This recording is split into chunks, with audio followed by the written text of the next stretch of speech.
శ్రీగురుదేవతాయం కరుణాలయం నమామి భగవత్పాద శంకరం లోకశంకరం శంకరం శంకరాచార్యం కేశవం బాదరాయణం సూత్రభాష్యకృతౌ వందే భగవంతౌ పునః పునః. అజ్ఞానాం జాహ్నవీతీర్థం విద్యాతీర్థం వివేకినాం సర్వేషాం సుఖదం తీర్థం భారతీ తీర్థమాశ్రయే. విద్యా వినయ సంపన్నం వీతరాగం వివేకినం వందే వేదాంత తత్వజ్ఞం విధుశేఖర భారతీం. శారదా శారదాంభోజవదనావదనాంబుజే సర్వదా సర్వదాస్మాకం సన్నిధిం సన్నిధిం క్రియాత్.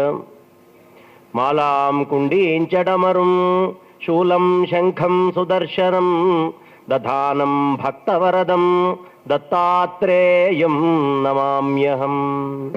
రామాయ రామభద్రాయ రామచంద్రాయ వేధసే రఘునాథాయ నాథాయ సీతాయాః పతయే నమః.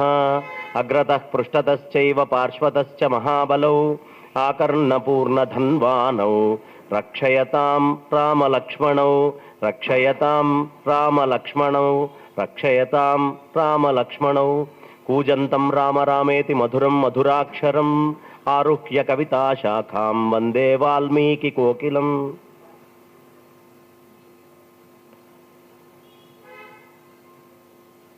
దూరీకృత సీతార్తి ప్రకటీకృత రామ వైభవ స్ఫూర్తి దారిత దశముఖ కీర్తి పురతో మమ భాతు హనుమతో మూర్తి. ఇవాళ చాలా విశేషమైనటువంటి రోజు. కారణం ఏమిటయ్యా అంటే, ఏ రోజు హనుమత్తత్వం చెప్పాలని అనుకుంటామో, ఆ భాగ్యం కలుగుతుందో, దాని చర్చ చేసుకుంటామో, దానిని మించినటువంటి రోజు ఇంకొకటి లేదు. మనోజవం మారుతతుల్య వేగం.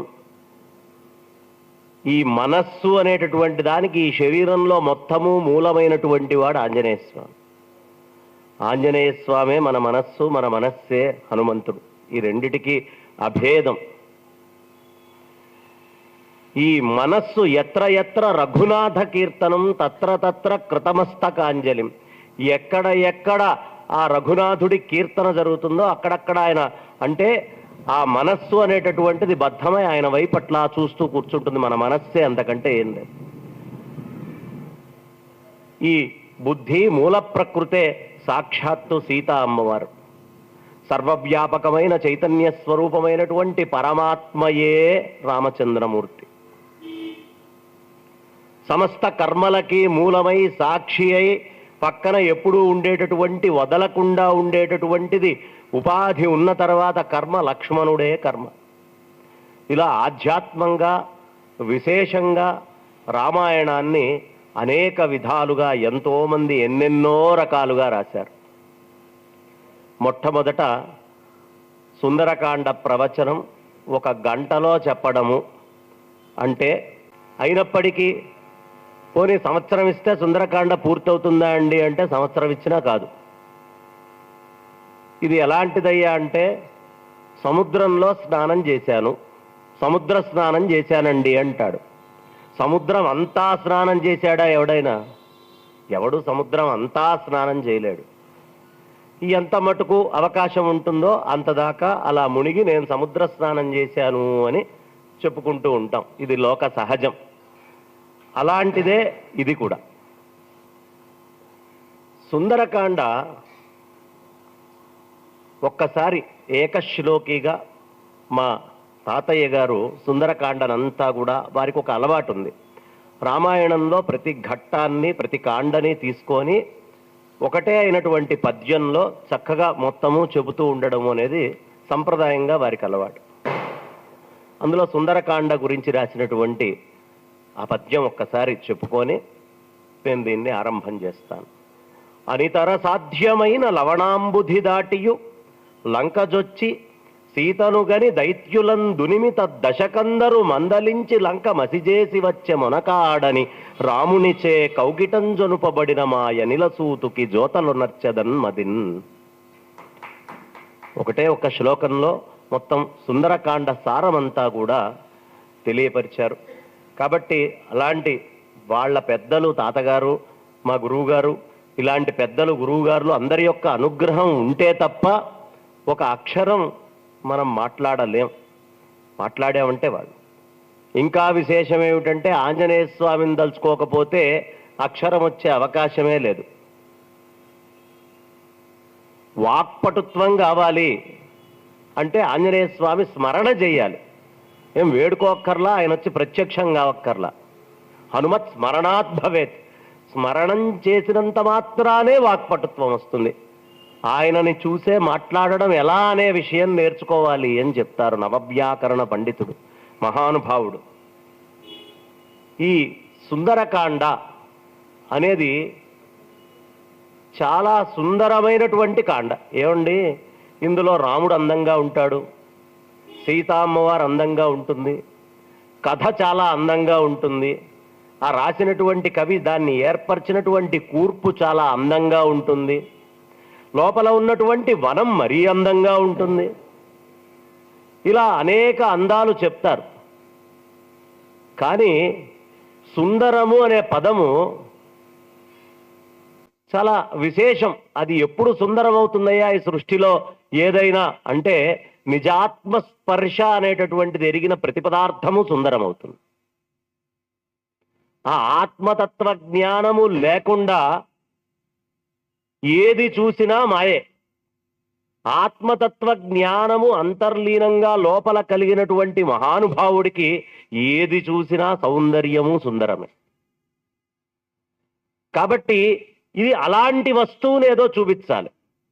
అది కాకుండా మామూలుగా ఏదేదో పైన గనక చూపించినట్లయితే అందులో సౌందర్యము అనేటటువంటిది కనిపించే అవకాశం లేదు. కాబట్టి ఆ సౌందర్యము అనేది ఆత్మతత్వ స్పర్శ కలిగితేనే వస్తుంది. కాబట్టి అలాంటిదే ఇక్కడ చూపించారు. ప్రతివాడికి నాయన పరమాత్మ సర్వవ్యాపకుడురా, ఆదిమధ్యాంతరహితుడురా, కేవలుడురా, నిర్గుణ పరబ్రహ్మ సచ్చిదానంద ఘన చిదానందుడురా అని చెప్తారు. ఇది తెలిసినంత మాత్రానే నాకు ఇంకా పట్టుబట్టట్లేదండి. ఏదో సాధన అవసరము. ఎందుకో తెలుసు నాకు విషయము తెలిసినప్పటికీ నాకు ఇది సాధనకి యోగ్యంగా లేదు. బాగా నా ఒంట్లో జీర్ణించుకుపోవాలి. అందరూ ఆలోచించేటటువంటిది ఈ ఆలోచనే. ఇక్కడ మనకి స్పష్టంగా ఆ విషయాన్ని చూపిస్తారు. వేదాంతంలో మనస్సుకి తల్లి ఎవరండి? ఆకాశమండి. మనస్సుకి తండ్రి ఎవరండి? వాయుదేవుడండి. ఆకాశం ఏం చేస్తుంది? స్పేస్. మీరు ఎన్ని విషయాలు తీసుకొని వచ్చినా లోపల కొంచెం స్థలం ఉంచుతుంది. ఎన్ని విషయాలు తెచ్చినా ఇంకొక స్థలము లోపల ఉంచుతుంది. వాయువు ఏం చేస్తుంది? స్పీడ్. ఇప్పుడు అంతేగా మనం ఫోన్ ఏదైనా కొనుక్కున్నాం, ఏమండి ఇది 512 GB స్పేస్ ఉందండి, ఇందులో 8 GB ర్యామ్ అండి, 4 GB ర్యామ్ అండి, స్పీడ్. అదేగా పోల్చేది. వస్తువుని దాచిపెట్టుకొని ప్రాసెస్ చేయటం. మనస్సు చేసేటోటి చోటు నిండిపోయిందా అంటే కొత్త సీరియల్ వచ్చి కొత్త రకంగా కనిపిస్తే మళ్ళీ దానికి చోటు ఉంచుకుంటూనే ఉంటున్నాంగా. కొత్త విషయాలు వస్తే చోటు ఉంచుకుంటున్నాంగా. ఇంకోటి చదివినా పోనీ సుందరకాండ ఒకళ్ళు చెప్తే అయిపోయింది కదండి, ఆ చోటు నిండిపోయింది, ఇంకొక కావ్యానికి ఇంకో చోటు పెట్టుకుందాం అని అనుకోవట్లా. స్పేస్ కావాల్సినంత ఉంటుంది మనస్సులో. చాలా గొప్పదైనటువంటి స్పేస్ తోటి కూడినటువంటి తత్వము లోపల ఉంది. ఇక్కడ అంతే. అంజనాదేవి వాయుదేవుడు అంటే వాళ్ళు ఎవరో కాదు, ఆ మనస్సు యొక్క తత్వాన్ని సూచించేటటువంటి తల్లిదండ్రులు వాళ్ళు. అలాంటి ఆ ఆంజనేయ స్వామి వారు రామచంద్రమూర్తి ఉద్భవించటం, చక్కగా వశిష్ఠుల వారి దగ్గర విద్యలు నేర్చుకోవటం, విశ్వామిత్రుల వారి దగ్గర నేర్చుకోవటం, వారి యాగ సంరక్షణ చేయటం చేసి అక్కడి నుంచి ప్రశాంతంగా వచ్చి శివ ధనుర్భంగం చేసి సీతమ్మని వరించటం, ఆ తర్వాత లోపలికి వెళ్ళి కైక కోరినటువంటి కోరిక మేరకు చక్కగా వనాల్లోకి ప్రవేశించటం, ఆ వనంలో సీతా అమ్మవారిని తన యొక్క సోదరి శూర్పణఖ ప్రేరణతో ఆయన వచ్చి ఎత్తుకొని వెళ్ళిపోవడం, ఆ తర్వాత రామచంద్రమూర్తి కొంచెం విలపిస్తున్నట్టుగా మొత్తము సంచరిస్తూ ఆంజనేయ స్వామి వారిని కలవటం, సుగ్రీవుడితోటి మైత్రి చేసుకోవడం, వాలిని వధించటం, సీతామ్మవారి జాడని ఎలా అయినా తెలుసుకోవాలనే ఉద్దేశ్యంతో వానరులందరినీ అన్ని చోట్లకి సుగ్రీవుడు మిత్రధర్మం ప్రకారం పంపించటం. సీతామ్మవారి జాడ వెతకాలి. ఇప్పుడు బయలుదేరారు. ఒక్కొక్కళ్ళు ఒక్కొక్క దిక్కుకు వెళ్ళారు. కాస్త దక్షిణం వైపుకి ఆంజనేయ స్వామి వారు ప్రముఖులు అందరూ వచ్చారు. సంపాతి కొన్ని లక్షణాలు విషయాలు అన్నీ చెప్పి, జటాయువు యొక్క విషయము, జటాయువు యొక్క సోదరుడైనటువంటి ఆ విషయాలన్నీ చెప్పి ఆ గుహలోంచి బయటికి వచ్చిన దాకా నిన్న గురువు గారు కొన్ని చెప్పారు మనకి. ఇక ఎవరు ఏమిటి, ఇది అయ్యే పనేనా మనతోటి, ఇప్పటికి 18 రోజులు గడిచిపోయినాయే అని బాధపడుతూ ఎవరికి వాళ్ళు మా వల్ల కాదు, మా వల్ల కాదు కాదు కాదు అనుకుంటున్నటువంటి సమయంలో వాళ్ళందరిలో వృద్ధుడు పెద్దవాడైనటువంటి జాంబవంతుడు ఆంజనేయ స్వామి వారి యొక్క నిజ శక్తిని తెలియపరిచాడు. ఈయన సంసిద్ధుడయ్యాడు. వెళ్దాము, ఖచ్చితంగా నేను ఎలా అయినా సరే ఆ ఆంజనేయ స్వామి వారు ఆకాశ మార్గంలో వెళ్ళి, ఎవరు దేవతలు చారణులు అందరూ వెళ్ళేటటువంటి ఆ మార్గంలో నేను వాయువేగంతో ప్రయాణం చేసి అక్కడికి వెళ్ళి ఆ లంకలో సీతా అమ్మవారి యొక్క జాడని తెలుసుకొని తప్పకుండా నేను మళ్ళీ రామచంద్రమూర్తికి చెప్పాలి అని గట్టిగా నిర్ణయించుకున్నాడు స్వామి. నిర్ణయించుకొని జాంబవంతుడితోటి ఈ కథ మొదలవుతుంది. ఏం చెప్తాడయ్యా జాంబవంతుడు అంటే, పెద్దవాళ్ళైనటువంటి వాళ్ళ మాటని ప్రతి వాళ్ళు గమనించాలండి, దాన్ని గౌరవించాలి. అదే ఆంజనేయ స్వామి యువకుడిగా పెద్దవాడైనటువంటి జాంబవంతుడు చెప్పినటువంటి మాటని తీసుకున్నాడు. పెద్దల మాటని గౌరవించండి, ఇక్కడతోటి మొదలవుతుంది. అందుకని ఇది సుందరకాండ. ప్రతి చోట ఎందుకు సుందరము అనే విషయాన్ని మనం నోట్ చేసి పెట్టుకోవచ్చండి. పెద్దవాళ్ల మాట వినడము అనేది ఎప్పుడు నేర్చుకుంటామో అప్పుడు విశేషమైనటువంటి యశస్సు, కీర్తి, కార్యసాధన జరుగుతుంది. దీంట్లో అనుమానం లేదు. ఇక అక్కడి నుంచి జాంబవంతుడు ఆయన ప్రేరేపణ తీసుకొని చక్కగా ఆయన బాగా శరీరాన్ని పెంచాడు. ఎలా కనిపించాడయ్యా అంటే మదిచ్చినటువంటి ఆంబోతులాగా ఉన్నాడు. ఈ సుందరకాండ ఆరంభం కావటమే తతో రావణనీతాయ సీతాయా శత్రుకర్మణే, అక్కడి నుంచి ఆరంభమవుతుంది. చక్కగా ఆయన అన్ని విధాలా సంసిద్ధమై మదించినటువంటి ఆంబోతులాగా కనిపిస్తూ శరీరాన్ని మొత్తాన్ని మేరు పర్వతమంత పెద్దదిగా ఆయన పెంచి ఆ శరీరంతో అటు ఇటు పచార్లు చేస్తూ ఉంటే ఆయన పచార్లు చేసేటటువంటి దానికే అక్కడ ఉండేటటువంటి వృక్షాలు అన్నీ కూడా కూకటి వేళ్లతో సహా నేల మీద పడిపోవటం, ఆయన ఉచ్ఛ్వాస నిశ్వాసలకి పైన ఎగురుతున్నటువంటి పక్షులన్నీ కొట్టుకుపోవడం, అంతటి రూపాన్ని ఆయన ధరించాడు. ధరించిన తర్వాత తూర్పుడి మాట విన్నాడు. కాయాన్ని పెద్దవాళ్ల మాట విని పెద్దవాళ్ల స్థాయికి పెంచాడు. పెంచిన తర్వాత పెద్దవాళ్ళకి నమస్కరించుకోవాలి అనే సూచన కూడా ఆయన అక్కడ ఇస్తూ ఉన్నారు.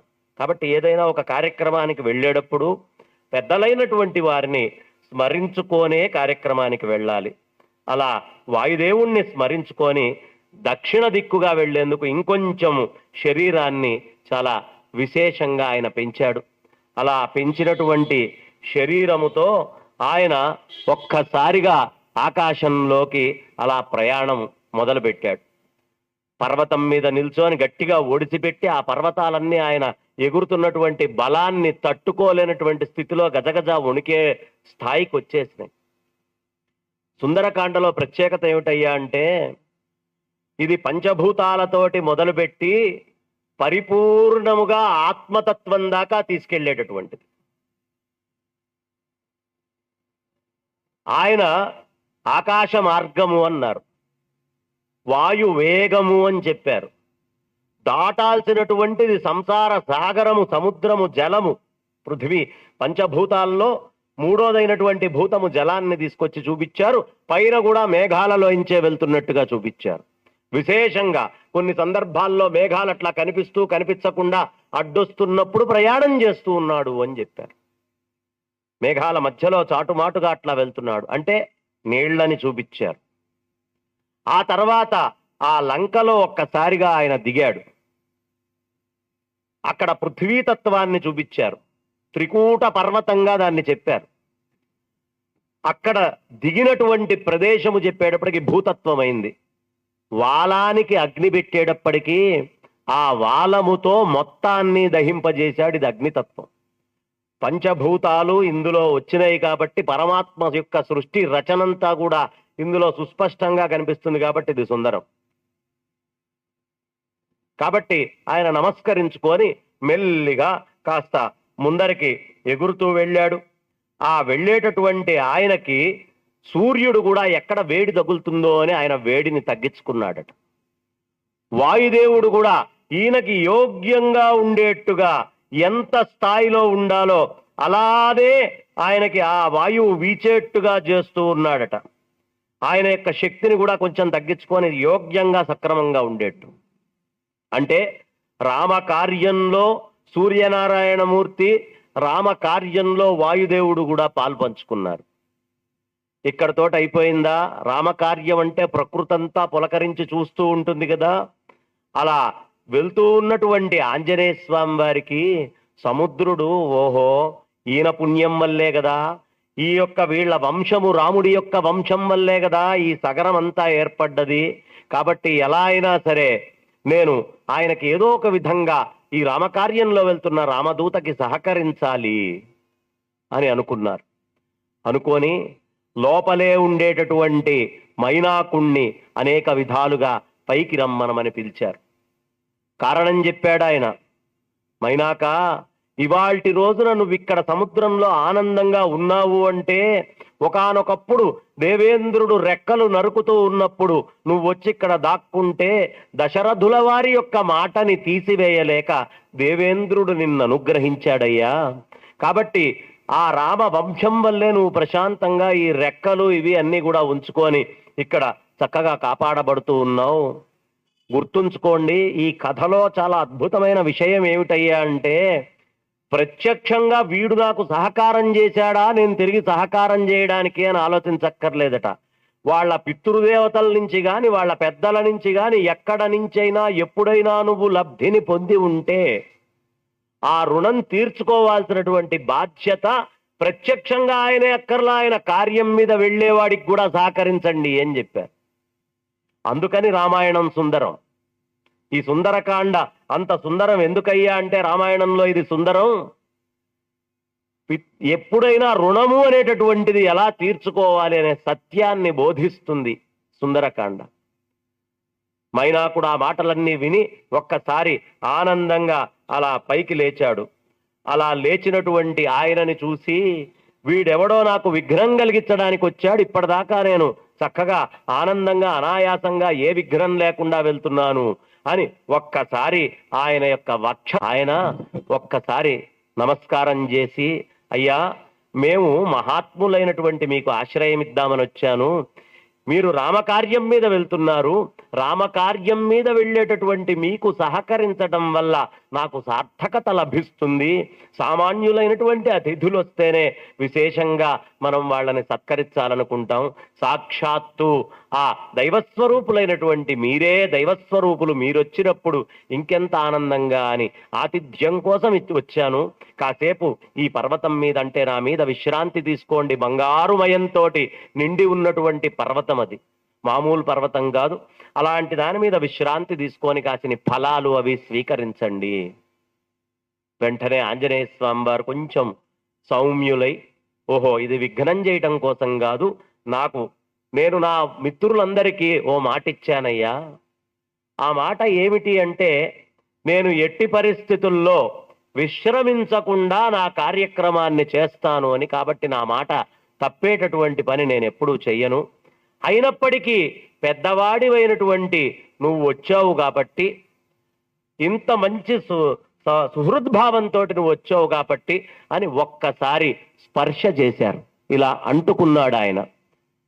ఎందుకయ్యా అంటుకోవడం అనేది చెయ్యాలి అంటే, దేవహూతి, కపిలుడి యొక్క తల్లి అయినటువంటి దేవహూతి ఆయనని వివాహం కోసం ప్రజాపతి దగ్గరికి తీసుకొని వచ్చినప్పుడు, ఋషి దగ్గరికి, ఆ వివాహములో ముందే చెప్పాడు బ్రహ్మదేవుడు, అయ్యా ఈ మిగతా కర్దమ ప్రజాపతి వాళ్ళు సంతానాన్ని తీసుకొని ఇక్కడికి వస్తారు, వచ్చినప్పుడు చక్కగా నీ వివాహం అవుతుందని వాళ్ళ కోసం ఆసనాలు వేసి పెట్టాడు. ముగ్గురు వచ్చి ప్రశాంతంగా కూర్చోవడం కోసం 3 ఆసనాలు వేశాడు. వేసినప్పుడు అత్తగారు మామగారు కాబోయేటటువంటి వాళ్ళిద్దరూ కూర్చున్నారు. ఆ దేవహూతి కూర్చోలేదు. కూర్చోమని ఆయన చెప్పాడు. కాబోయేటటువంటి పతి ఆయన ముందు అలా కూర్చోవడం ఆమెకి ఇష్టం లేదు. ఒకవేళ కూర్చుందనుకోండి, ఏమిటయ్యా ఇలా కూర్చుంది, పెళ్లికి ముందే ఇలా కూర్చుంది, పెళ్లి తర్వాత పరిస్థితి ఏమిటి అనుకుంటారు లోకం. కూర్చోలేదనుకోండి, పెళ్లికి ముందే మాట వినలేదు, ఇక తర్వాత మాట ఏమింటుంది అని అనుకునే అవకాశం ఉంటుంది. అప్పుడు ఆ తల్లి దాన్ని స్పృశించి పక్కకు కూర్చుంది. కాబట్టి ఎవరైనా పెద్దలు చెప్పినప్పుడు పెద్దల మాట ధిక్కరించకూడదు అనేటటువంటి దాన్ని ఆంజనేయ స్వామి వారు అక్కడ పాటించి, ఎలా అయితే దేవహూతి స్పృశించినంత మాత్రానే కూర్చున్నటువంటి ఆనందాన్ని పొంది పక్కన కూర్చుందో, అలాగే ఆయన కూడా స్పర్శ మాత్రము చేత అనుగ్రహించాడు. అంతకుముందు వక్షస్థలంతో, ఆ తర్వాత చేతితోటి చక్కగా అట్లా స్పృశించాడు. తర్వాత అక్కడి నుంచి అనుమతి తీసుకొని, నువ్వేమాత్రం బాధపడద్దయ్యా, ఏమాత్రము అసహనానికి నువ్వు గురి కావద్దు అని ప్రార్థించి అక్కడి నుంచి ఆయన మళ్ళీ ప్రయాణమై వెళ్తూ ఉన్నారు. ఇంతలో ఈ వెళ్తున్నటువంటి ఆంజనేయ స్వామి వారిని దేవతలందరూ కూడా చాలా జాగ్రత్తగా నిశితంగా పరికించి చూస్తూ ఉన్నారు. ఋషులు, దేవతలు, యక్షులు, సిద్ధులు అందరూ కూడా. ఓహో, ఇలా ఉందా, ఈయన మొత్తము రామకార్యం చేసుకొని తిరిగి రాగలడా, మధ్యలో ఇబ్బందులు ఏమైనా పడతాడా, అసహనానికి ఏమైనా గురవుతాడా, ఒక్కసారి పరీక్ష చేద్దాం అని చెప్పి సురస అనేటటువంటి నాగమాతని పంపించారు. ఈ నాగమాత అక్కడికి వచ్చింది. వెంటనే వాళ్ళ ఈ కోరిక మేరకు లేచి అలా బయటికి వచ్చింది. వచ్చేటప్పటికి ఈయనకు అర్థం కాలే, ఆశ్చర్యంగా అలా చూశారు ఆంజనేయ స్వామి వారు. ఆమె ప్రత్యక్షంగా చెప్పింది, దేవతలు నిన్ను నాకు ఆహారంగా తీసుకోమని చెప్పారయ్యా. వెంటనే ఆయన వినమ్రంగా దేవతలు చెప్పారు అనే మాట వినంగానే ఆంజనేయ స్వామి వారు ఒక్కసారి ఆమెకి నమస్కరించి, అమ్మా, ఇక్ష్వాకు కులతిలకుడైనటువంటి రామచంద్రమూర్తి యొక్క కథ చెప్పడం మొదలుపెట్టాడు. ఇలా సీతా అమ్మవారి అపహరణకు గురైందని అక్కడ దాకా చెప్పి, నేను ఈ రామకార్యం మీద వెళ్తున్నాను, అక్కడికి వెళ్ళి సీతమ్మ జాడ కనుక్కొని అది రామచంద్రమూర్తికి చేరవేసిన తర్వాత నీకు ఆహారంగా వచ్చి నీకు ఆహారంగా నేను ఉంటాను అని చెప్పింది. చెప్పేటప్పటికీ ఒక్కసారి ఆయన చాలా వినమ్రతతో కనిపించాడు. లోపల ఆనందపడ్డది మనస్సు లోపల, కానీ బయటికి వ్యక్తం చేయకుండా, ఆహా వెళ్ళి మళ్ళీ నువ్వు తిరిగి వస్తావా, అప్పటిదాకా ఆగాల, కాదు నేను ఇప్పుడే తింటాను. ఓహో, నీకు అంత శక్తి ఉందా, తింటావా, తిను చూస్తా అని ఈయన ఒక్కసారి 10 యోజనాల శరీరాన్ని పెంచాడు. పెంచేటప్పటికీ ఆమె నోరు 20 యోజనాలు పెంచింది. ఓహో ఇలా ఉందా అని ఈయన 30 యోజనాలు శరీరాన్ని పెంచాడు. 40 యోజనాలు పెంచాడు. ఆమె 50 యోజనాలు పెంచింది. ఇలా ఉందా అని ఆయన 80 యోజనాలు పెంచాడు. ఈమె 90 యోజనాలు పెంచింది. ఇక లాభం లేదని అంగుష్ట మాత్రంగా తయారైపోయి ఒక్కసారి ఆయన నోట్లోకి వెళ్ళి బయటికి వచ్చేశాడు.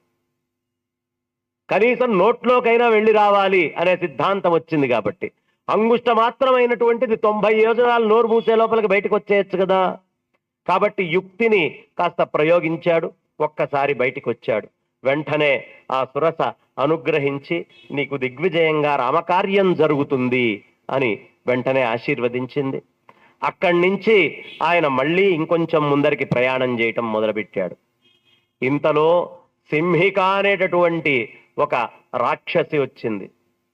దానికి ఉన్నటువంటి శక్తి ఏమిటయ్యా అంటే, ఛాయ కనిపించినంత మాత్రానే ఈ ప్రతిబింబానికి, ఈ ఛాయకి మూలమైనటువంటి బింబాన్ని ఒక్కసారిగా గ్రహించడమే దానికి తెలుసు.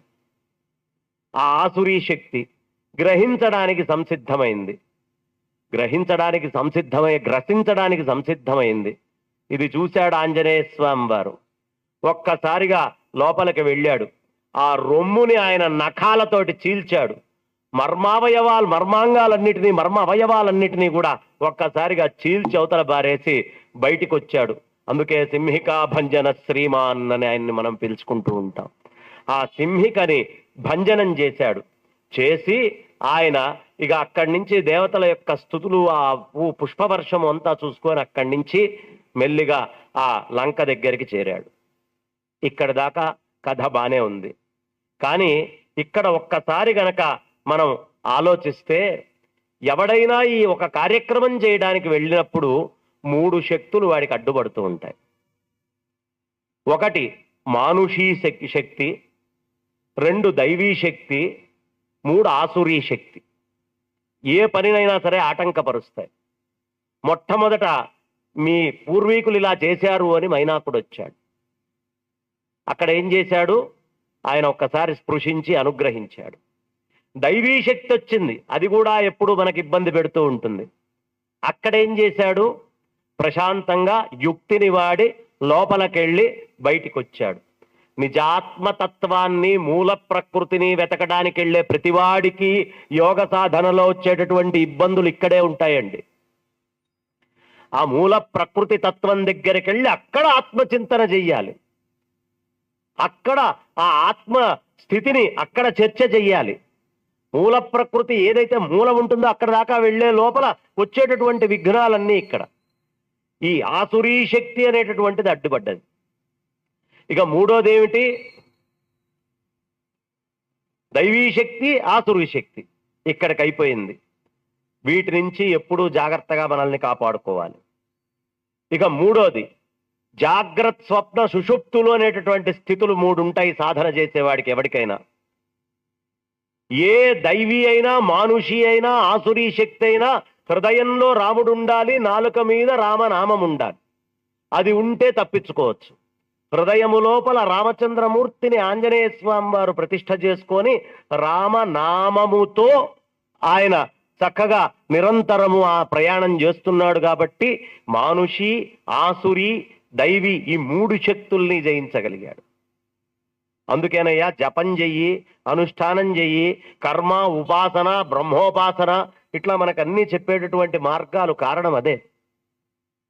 చక్కగా రామనామ తారకం, అలాంటి తరించేటటువంటి రామనామాన్ని పెట్టుకున్నవాడు తరిస్తాడు తప్ప అధఃపాతాళంలోకి వెళ్ళేటువంటి అవకాశమే లేదుగా.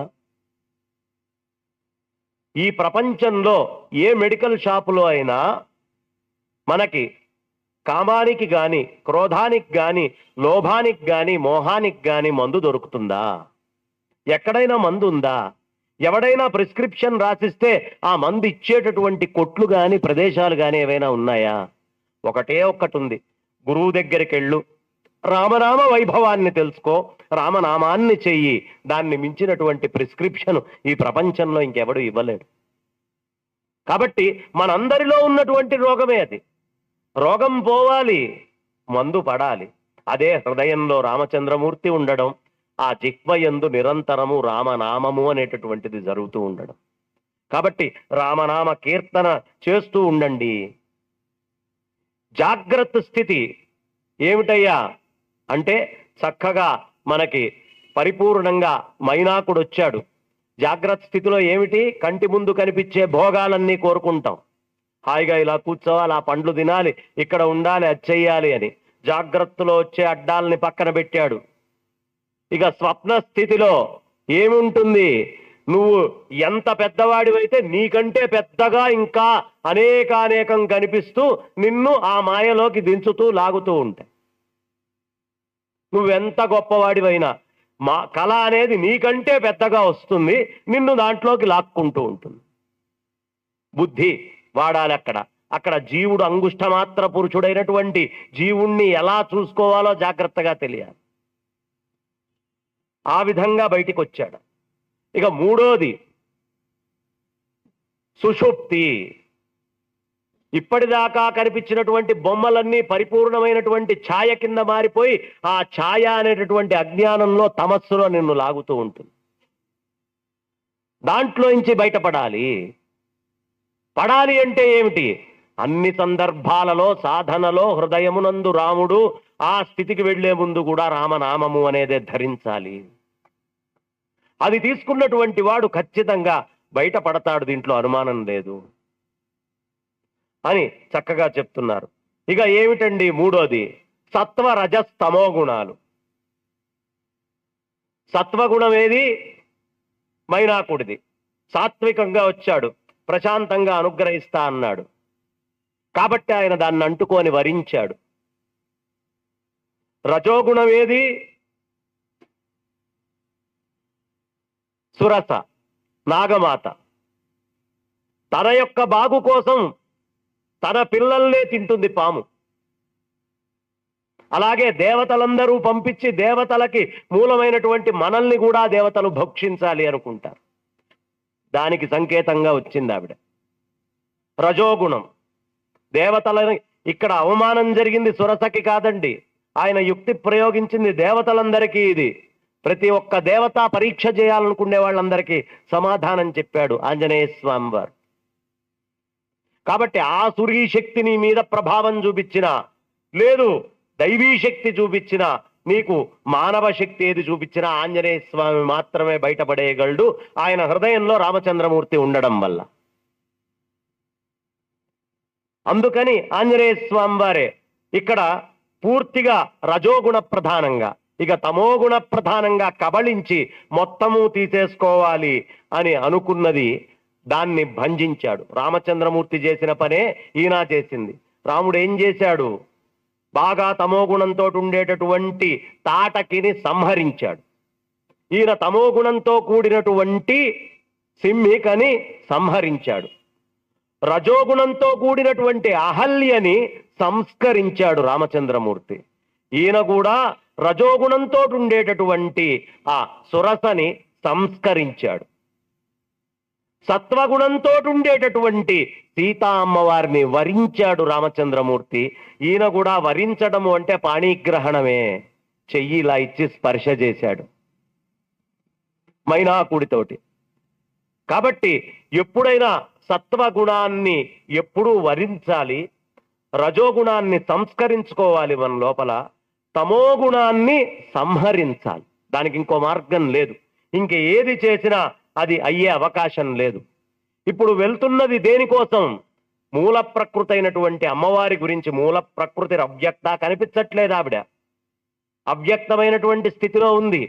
ఈ సంసారంలో మూల ప్రకృతి తెలియక మూడుగా విభజించబడినటువంటి సత్వరజస్తమో గుణాలనే కదా మనం ఆశ్రయిస్తోంది. అదే మహాకాళి, మహాలక్ష్మి, మహాసరస్వతి. మహాలక్ష్మిగా మైనాక పర్వతంగా పైకి లేచొచ్చింది. మహాసరస్వతి సురస అంటే ఏమిటి? రసము అనేటప్పటికీ నాలుక, మనందరికీ తెలుసుగా. అక్కడి నుంచి వస్తాయి మాటలు, చాలా తీయగా ఉంటాయి. బాగా తీయటి మాటలు చెప్తున్నావులే అంటుంటాం. శ్రీరామ నీనామం ఎంతో రుచిరా అంటే మాటకి రుచి ఏమిటి? పిబత భాగవతం అంటే ఏమిటి? ఆ శబ్దము చాలా రుచిగా ఉంటుంది. శబ్దము రుచితోటి పోలుస్తారు సూరస. కాబట్టి ఇక్కడ ఏం చేశాడయ్యా? మహాసరస్వతి అయినటువంటి ఆమె దగ్గరికి వెళ్ళి పాండిత్యంలోనే పడక. ఎప్పుడైనా మనకి శాస్త్ర విజ్ఞాన కౌశలం తత్వత్ భుక్తయే నతు ముక్తయే, ముక్తినిచ్చేటటువంటి అవకాశం లేదు. కాబట్టి దానిలో ఎంత దాకా ప్రయాణం చేయాలో అంత దాకానే ప్రయాణం చేయాలి. శాస్త్రం నువ్వు ఎంత పొడుగవుదామనుకుంటే నీకంటే పొడుగై పెరుగుతూ ఉంటుంది.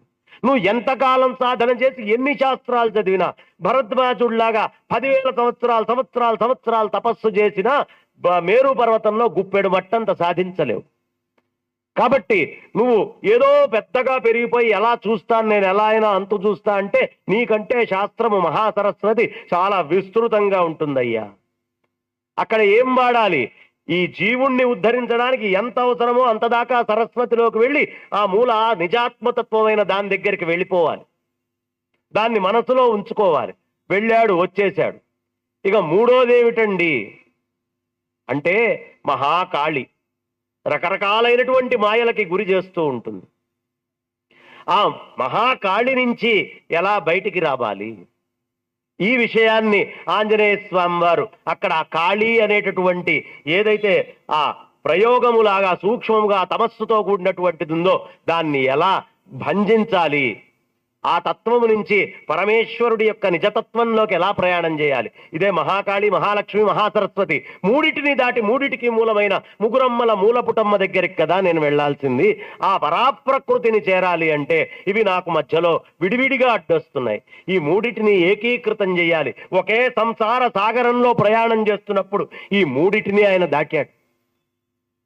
దాటి ఆ మూల ప్రకృతి దగ్గరికి వెళ్ళాలి అనే ప్రయత్నం చేశాడు. ఇక మనం చేసేటటువంటి తపస్సు ఏమిటి? వాచిక, కాయిక, మానసిక తపస్సులు. వాచికమైనటువంటి తపస్సు, కాయికమైనటువంటి తపస్సు, మానసికం. కాయికమైన తపస్సు ఏమిటయ్యా అంటే దాన్ని భగ్నం చేయడానికి మైనాకుడు లేచొచ్చి, అయ్యా ఇక్కడ విశ్రాంతి తీసుకో, ఈ పండ్లు తిను, ప్రశాంతంగా ఉండు, నీ కాయానికి కాసేపు ప్రశాంతత ఇవ్వు, లాభం లేదు, నేను దాటి వెళ్ళిపోవాలి అని చెప్పి ప్రయాణం చేసేవాడు ఆత్మతత్వాన్ని పొందాలి అనుకుండేవాడు కాయికమైనటువంటి సుఖాల కోసం ఎప్పుడూ పరితపించకూడదు. కాయికమైనటువంటి సుఖాలు మనకి ఏ విధమైనటువంటి నిజాత్మతత్వాన్ని ఇవ్వవయ్యా. అందుకనే నువ్వు వృక్షము యొక్క మూలంలో పడుకుంటావో, లేకపోతే ఆ దేవాలయాల ప్రాంగణాల్లో పక్కన పడుకుంటావో, కౌపీనం కట్టుకుంటావో, ఏం చేసుకుంటావో చేసుకో, కానీ నీ లోపల ఆ నిజమైనటువంటి ఆత్మతత్వ ప్రభ అనేది వచ్చి తీరాలి అని చెప్తా శంకర భగవత్పాదాచార్యులు వారు. సురమందిరతరు మూల నివాస శయ్యామజినం శయ్యాభూతల మజినం వాస. నువ్వు ఏం చేస్తావో నాకు అనవసరమయ్యా. నువ్వు చేయాల్సినటువంటి పనేమిటి? కాయికమైనటువంటి ఎప్పుడు సుఖాల కోసం పరితపించకు అని చెప్పి అక్కడ ఆ మైనాకుడి దగ్గర చూపించాడు. ఇక సురస అంటే వాక్కు అని చెప్పుకున్నాం కదా, అది ఎంత పెద్దదైతే అంత పెద్దదవుతూనే ఉంటుంది. నిన్ను పొగిడేవాళ్ళు రకరకాలుగా వస్తారు, నువ్వు పొగిడేటటువంటి వాళ్ళు కూడా రకరకాలుగా ఉంటారు. నువ్వు ఇట్లా ఉబ్బిపోతూ ఉంటావు, నీ మాటలు వచ్చి ఎదుటివాడు ఉబ్బిపోతూ ఉంటాడు, ఎదుటివాడి మాటలు విని నువ్వు ఉబ్బిపోతూ ఉంటావు. కాబట్టి ఎప్పుడు ఈ మాటలతోటి ఉబ్బిపోవటము అనేది లేకుండా నీ యొక్క నిజస్థితిలోకి నువ్వు వచ్చేస్తూ ఉండాలి. శరీరాభిమానాన్ని దూరం చేసుకోవాలి అనే విషయాన్ని అక్కడ ఆయన వాచికమైనటువంటి తపస్సుని ఎలా చేయాలి అనే విషయాన్ని చూపించారు. ఇక మానసికమైన తపస్సు ఏమిటయ్యా అంటే ఈ ఛాయ అనేటటువంటి దాన్ని చూపించి, ఇప్పుడు మనకి టీవీ ఉంది, టీవీ అంటే ఏమిటండి? ఈ కెమెరా లోపల మనకు వచ్చేటటువంటి బొమ్మని మొత్తాన్ని అది ఛాయగా తీసుకొని ఆ ఛాయని ఎదురుగుండా ప్రవేశపెడుతుంది. ఈ ఛాయని చూసి రకరకాలైనటువంటి మాయలకి మనస్సు లోనవుతూ ఉంటుంది. మనస్సు మొత్తానికి బంధానికి కారణం ఏమిటి? విశ్వం దర్పణ దృశ్యమాననగరీతుల్యం. ఈ విశ్వమంతా ఆత్మతత్వం అని మర్చిపోయి దర్పణంలో కనిపించేటువంటి ఈ దృశ్యమానమైంది ఇది అనే విషయాన్ని మర్చిపోయి ఆ విషయాలనే నువ్వు తీసుకొని చరాచరం భాతి మనోవిలాసం, తిరిగేవి తిరగని వాటన్నిటి చుట్టూ పడుతూ మనస్సును అనేకమైనటువంటి విలాసాలతోటి నువ్వు గడుపుతూ ఉన్నావే. ఈ మనోవిలాసానికి మొత్తానికి కారణమేమిటి? ఇంద్రియ జాలము, ఇంద్రియాలతోటి చేసే మాయాజాలము కాదా ఇదంతా? ఈ మాయాజాలము అనేటటువంటి అంధకారము స్వస్వరూపాన్ని వదిలిపెట్టి చూసేటటువంటి ఛాయని చూసి అందులోకి వెళ్తున్నావయ్యా. నీ మనస్సుని దాంట్లోంచి బయటికి లాగు. ఎప్పుడు నీ మనస్సుని దాంట్లోంచి నువ్వు బయటికి లాగుతావో అప్పుడు నీకు నిజాత్మతత్వం తెలుస్తుంది అని చెప్పేటట్టుగా వాచిక తపస్సుని, కాయిక తపస్సుని, మానసికమైనటువంటి తపస్సుని ఇక్కడ స్వామివారు చాలా చక్కగా మనకి చూపిస్తూ ఉన్నారు. ఇక ఈ శరీరము అనేటటువంటిది ఏమిటండి అంటే అన్నమయ, ప్రాణమయ, మనోమయ, విజ్ఞానమయ, ఆనందమయము అనే పంచకోశాలతోటే కదా నిండి ఉంది. అన్నమయము అగో పర్వతం వచ్చింది ఎదురుగుండా, ప్రాణం తీస్తానొచ్చింది ప్రాణమయమైనటువంటి సురస. కాదండి మనోమయము, మనస్సుని మొత్తం లాగవతల పడేస్తాను అని అది వచ్చింది. ఇక లంకలోకి వెళ్ళాడు, విజ్ఞానం అంతా చూశాడు, రకరకాలైనటువంటి విషయాలన్నిటినీ కూడా అక్కడ తెలుసుకున్నాడు. సీతమ్మ దగ్గరికి వెళ్ళి రామచంద్రమూర్తి గురించి చెప్పి మాట్లాడినటువంటి విషయమే ఆనందమయమైనటువంటి విషయం. ఎందుకు ఇది సుందరకాండయ్యా అంటే, మిగతా అన్ని చోట్ల రామచంద్రమూర్తి సశరీరంగా కనిపిస్తాడు, ఇక్కడ రామ నామము కనిపిస్తుంది. అంటే శబ్ద బ్రహ్మము కనిపించింది. అగ్నిని కూడా దాటి వాయుతత్వమైనటువంటి ఆ వాయుతత్వాన్ని కూడా దాటినటువంటి ఆకాశతత్వానికి వెళ్ళి, ఆ ఆకాశతత్వాన్ని కూడా దాటి నిరాకారమైనటువంటి ఆత్మతత్వ చర్చ జరుగుతుంది అక్కడ. శ్రీమన్నారాయణుడితోటి సమానమైనటువంటి కీర్తనలు ఆంజనేయ స్వామి వారు చేస్తారు. కాబట్టి ఆనందమయమైనటువంటి ఆ కోశాన్ని ఇవన్నీ చూపిస్తుంది. కాబట్టే సుందరకాండ బహు సుందరమైనది అనే విషయాన్ని చెప్తారు. అలా చక్కగా తెలియపరుస్తుంది. ఇక మొదటిసారి పర్వతం దగ్గరికి వెళ్ళినప్పుడు నిత్యానిత్య వివేచన కావాలయ్యా. నిత్యమేది అనిత్యమేది, నిత్యము రాముడి యొక్క కార్యము. అక్కడ మూల ప్రకృతి దగ్గర రామచంద్రమూర్తి యొక్క ప్రతిష్ట, మూల ప్రకృతికి అంతా రామమయమే, రాముడు తప్ప ఇంకోటి లేదు అనే చర్చ ఈ మనస్సు చేయడమే మూలం. కాబట్టి ఇది అనిత్యమైనటువంటిది. సకాలము ఉన్నటువంటి శరీరము దొరికినటువంటి సమయము లోపల వెళ్ళి దాన్ని సాధిస్తే సాధించినట్టు. కాబట్టి దాని మధ్యలో విశ్రాంతి వద్దు. ఈ విషయాన్ని అక్కడ మనకి సుస్పష్టంగా నిత్యానిత్య వస్తు వివేచన అనేది చూపిస్తున్నారు. నాయన ఇక నీకు దేవతల కార్యము, దేవతలు వస్తారు, స్వర్గాది లోకాలు ఇవన్నీ చెప్తూ ఉన్నారే, ఇహాముత్ర బలభోగ విరాగం. వాళ్ళకేం కావాలి? నువ్వు దీంట్లోకి వెళ్తే ఏమవుతుంది? నిన్ను దేవతల ఆహారంగా ఇక్కడ దేవతా స్పర్శ ఉంటుంది, స్వర్గాది లోకాలు ఇంద్రస్పర్శ అన్నీ వస్తాయి. కాబట్టి ఇహాముత్ర బలభోగ విరాగము అనేటటువంటిది అవసరమయ్యా. అక్కడ ఏం జరిగినా నీకు రామకార్యమే ప్రధానము. ఆ తర్వాత శమదమాది షట్క సంపత్తి. ఈ మనస్సుని పరిపూర్ణంగా పరమాత్మ వైపు తిప్పు, నీ జ్ఞానేంద్రియాల్ని తిప్పు, గురువాక్యం మీద విశ్వాసం ఉంచుకో, అంతా పరమాత్మ తప్ప ఇంకొకటి లేదు అని దాన్ని కూడా ఛేదించి అప్పుడు నువ్వు ఆ మూల ప్రకృతి ఉండే ప్రదేశానికి అడుగు పెడితే దాన్ని ముముక్షుత్వం అంటారయ్యా. సీతామ్మ దగ్గరికి వెళ్ళింది ముముక్షుత్వం అయితే, ఆ తర్వాత నువ్వు చేసే అమ్మవారితో మాట్లాడే ప్రతి అక్షరము బ్రహ్మ జిజ్ఞాసే, అధాతో బ్రహ్మ జిజ్ఞాస. కాబట్టి ఇలాంటి బ్రహ్మ జిజ్ఞాసని నువ్వు సాధించాలయ్యా అని చెప్తూ చాలా అద్భుతంగా ఇలా ఈ ఘట్టాలని మనం చెప్పుకుంటూ వెళ్తే, ఒక్కొక్క విషయాన్ని గనక విస్తృతంగా మనం అట్లా పరుచుకుంటూ ముందరికి వెళ్తూ ఉంటే సుందరకాండ సముద్రం దాటడానికి కూడా సరిపోదు ఈ దొరికిన సమయం లోపల. ఇలా అనేకమైనటువంటి విధాలుగా మన మనస్సుని ఎప్పటికప్పుడు సుందరకాండ అనేటటువంటిది లోపల జరుగుతున్న కథ. ఇది బయట ఎక్కడో జరుగుతున్న కథ కాదు, బయట ఎక్కడో అయ్యేటటువంటి కథ కాదు.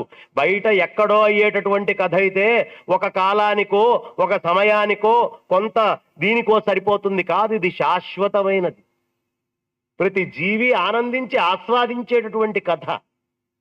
కారణం ఏమిటయ్యా అంటే ప్రతివాడి యొక్క నిజతత్వము స్వస్వరూపాన్ని చూపించేటటువంటి కథ ఈ కథ.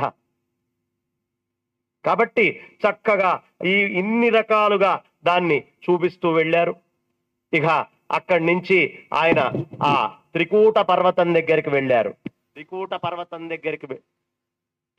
పర్వతం దగ్గరికి వెళ్ళి ఆ త్రికూట పర్వతాన్ని ఆయన అక్కడ కూర్చొని నిల్చొని చూస్తున్నాడు. నేను అమ్మవారి దగ్గరికి వెళ్ళాలి అంటే ఈ సమయంలో గనక వెళ్తే ఎంత అద్భుతంగా ఉంది, ఎంత దివ్యంగా ఉంది, ఎంత భవ్యంగా ఉంది ఈ లంకానగరం. ఏమిటి రాక్షసులు, వీళ్లకున్న కవచాలేమిటి, వీళ్ళు ధరించినటువంటి విధానం ఏమిటి, ఆ వనాలేమిటి, ఆ అద్భుతమైనటువంటి ప్రకృతి ఏమిటి, అసలు సాధ్యమయ్యేట్టుగా ఉందా? ఇన్ని ద్వారాలతో ఇంత విశేషంగా మొత్తము స్వర్ణమయమై ఉంది లంక అనుకున్నాడు. ఇంకొక విశేషం ఏమిటయ్యా అంటే వెనకాల మొట్టమొదటిది మనందరి యొక్క కామము లోభానికి గుర్తు. ఆ బంగారం రాగానే వీడు లోభానికి గురవుతాడా? ఎంతొచ్చినా మనం సంభావనల కోసం ఎప్పటికప్పుడు ఆగిపోయి తిరుగుతూ ఉంటాంగా, ఈ లోభంలోకి వీడు వెళ్తాడా అని అక్కడ చూపించినట్టుగా మైనాక పర్వతం మనకి చూపిస్తుంది. ఇక క్రోధానికి గుర్తు సురస, లేకపోతే మింగుతా అని ఎందుకంటుంది. మహామోహానికి గుర్తు ఆ సింహిక, కాబట్టి వీటన్నిటినీ కూడా జయించుకుంటూ రావాలయ్యా నువ్వు ప్రయాణం చేసేటప్పుడు అని చెప్తున్నారు. ఇక చూశాడు మొత్తం లంకానగరం అంతా విశాలంగా రకరకాలుగా కనిపిస్తూ ఉంది. పర్వతం మీద నుంచి జాగ్రత్తగా గమనించాడు. ఇక్కడ ఉన్నటువంటి వ్యవస్థ ఇది అనన్య సామాన్యమైనటువంటి వ్యవస్థ. సామాన్యులైనటువంటి వాళ్ళు దీని లోపలికి వెళ్ళి ఏ విధంగానూ బయటికి రాలేరు. ఇది చాలా కష్టముతో కూడినటువంటి వ్యవస్థ అని లోపల శంక తెచ్చుకుంటూనే ఓ రామచంద్రమూర్తి యొక్క ఆ ధనుర్బాణము చేసినటువంటి లీల ఉందే, మద్ది చెట్లన్నిటినీ కొట్టుకుంటూ వెళ్ళి పాతాళానికి వెళ్ళి తిరిగి వచ్చింది. రామ బాణానికి అసాధ్యమేమిటయ్యా అని మళ్ళీ లోపల తనకి పరివారజనమైనటువంటి నీల అంగదులందరినీ కూడా తలుచుకుంటూ ఓ ధైర్యం తెచ్చుకొని జాగ్రత్తగా చూస్తాడు ఆంజనేయ స్వామి వారు. ఇప్పుడు కాదు వెళ్లాల్సినటువంటి సమయం రాత్రి అని నిర్ణయించుకున్నాడు. కారణమేమిటి? అమ్మవారి యొక్క విద్యని చంద్ర విద్య అని మనం పిలుస్తాం. ఆ చంద్ర విద్య దర్శనం కోసం ప్రయత్నం చెయ్యాలి అంటే చంద్రుడు ఉండేటటువంటి సమయము యోగ్యమైనటువంటి ఆ చంద్రతత్వాన్ని గుర్తు చేసుకుంటూ వెళ్ళాలి. చంద్ర విద్యతోటి వెళ్తే తప్ప అమ్మవారిని మనం పొందలేము అనే విషయం ఆయనకి తెలుసు కాబట్టి జాగ్రత్తగా అక్కడే సాయంత్రం 5 ఆ ప్రాంతంలో వెళ్ళిన వాడు రాత్రి అవడం కోసం ఎదురు చూసి 8 గంటల పాటు ప్రయాణం చేసినా ఏమాత్రం అలసిపోకుండా అక్కడ కూర్చొని అన్నిటినీ గమనించాడు. ఓ చిన్న సూక్ష్మ రూపాన్ని ధరించాడు స్వామి. ఆ సూక్ష్మ రూపముతో మెల్లిగా లంకా ప్రవేశం చేయడానికి ఆ అడుగులు వేస్తూ ముందరికి వెళ్ళాడు. ఆ లంకా నగర అధినేత అయినటువంటి ఆ లంకా నగరానికి రక్షణగా ఉన్నటువంటి లంకిని కంటబడ్డాడు. చాలా భయంకర భీకరాకారంతో ఉంది. కళ్ళు ఎర్రగా ఉన్నాయి. ఒక్కసారి గట్టిగా గద్దించి అడిగింది, ఎవడ్రా నువ్వు అని. అమ్మా ఏమీ లేదు, అక్కడి నుంచి నేను ఈ లంకా నగరాన్ని చూశాను, చాలా మనోహరంగా ఉంది.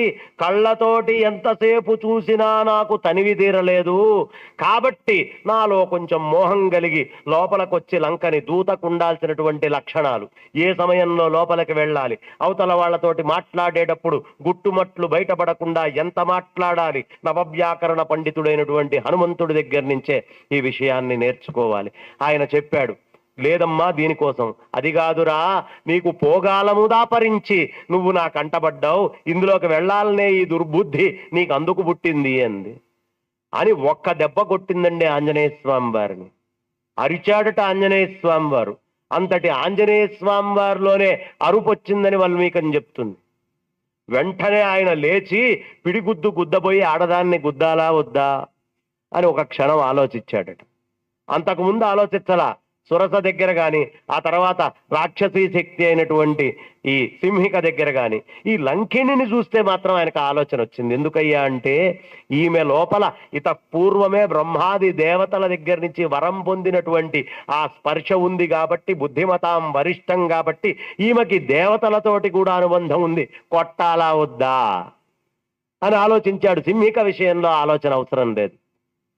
వెంటనే ఒక్కసారిగా లేచి ఒక గుద్దు గుద్దాడు. మూర్ఛపోయింది కింద పడి.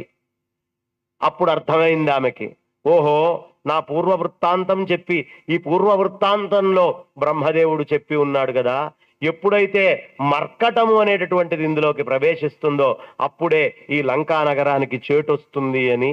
ఓ సరిపోతుందయ్యా, వెళ్ళు వెతుక్కొని సీతా అమ్మవారిని చూసుకో, నందిచ్చినటువంటి శాపము జరగాల్సినటువంటి సమయము వచ్చింది అనేటటువంటి నిర్ణయం ఆమె తీసుకుంది. ఆ మాట చెప్పింది.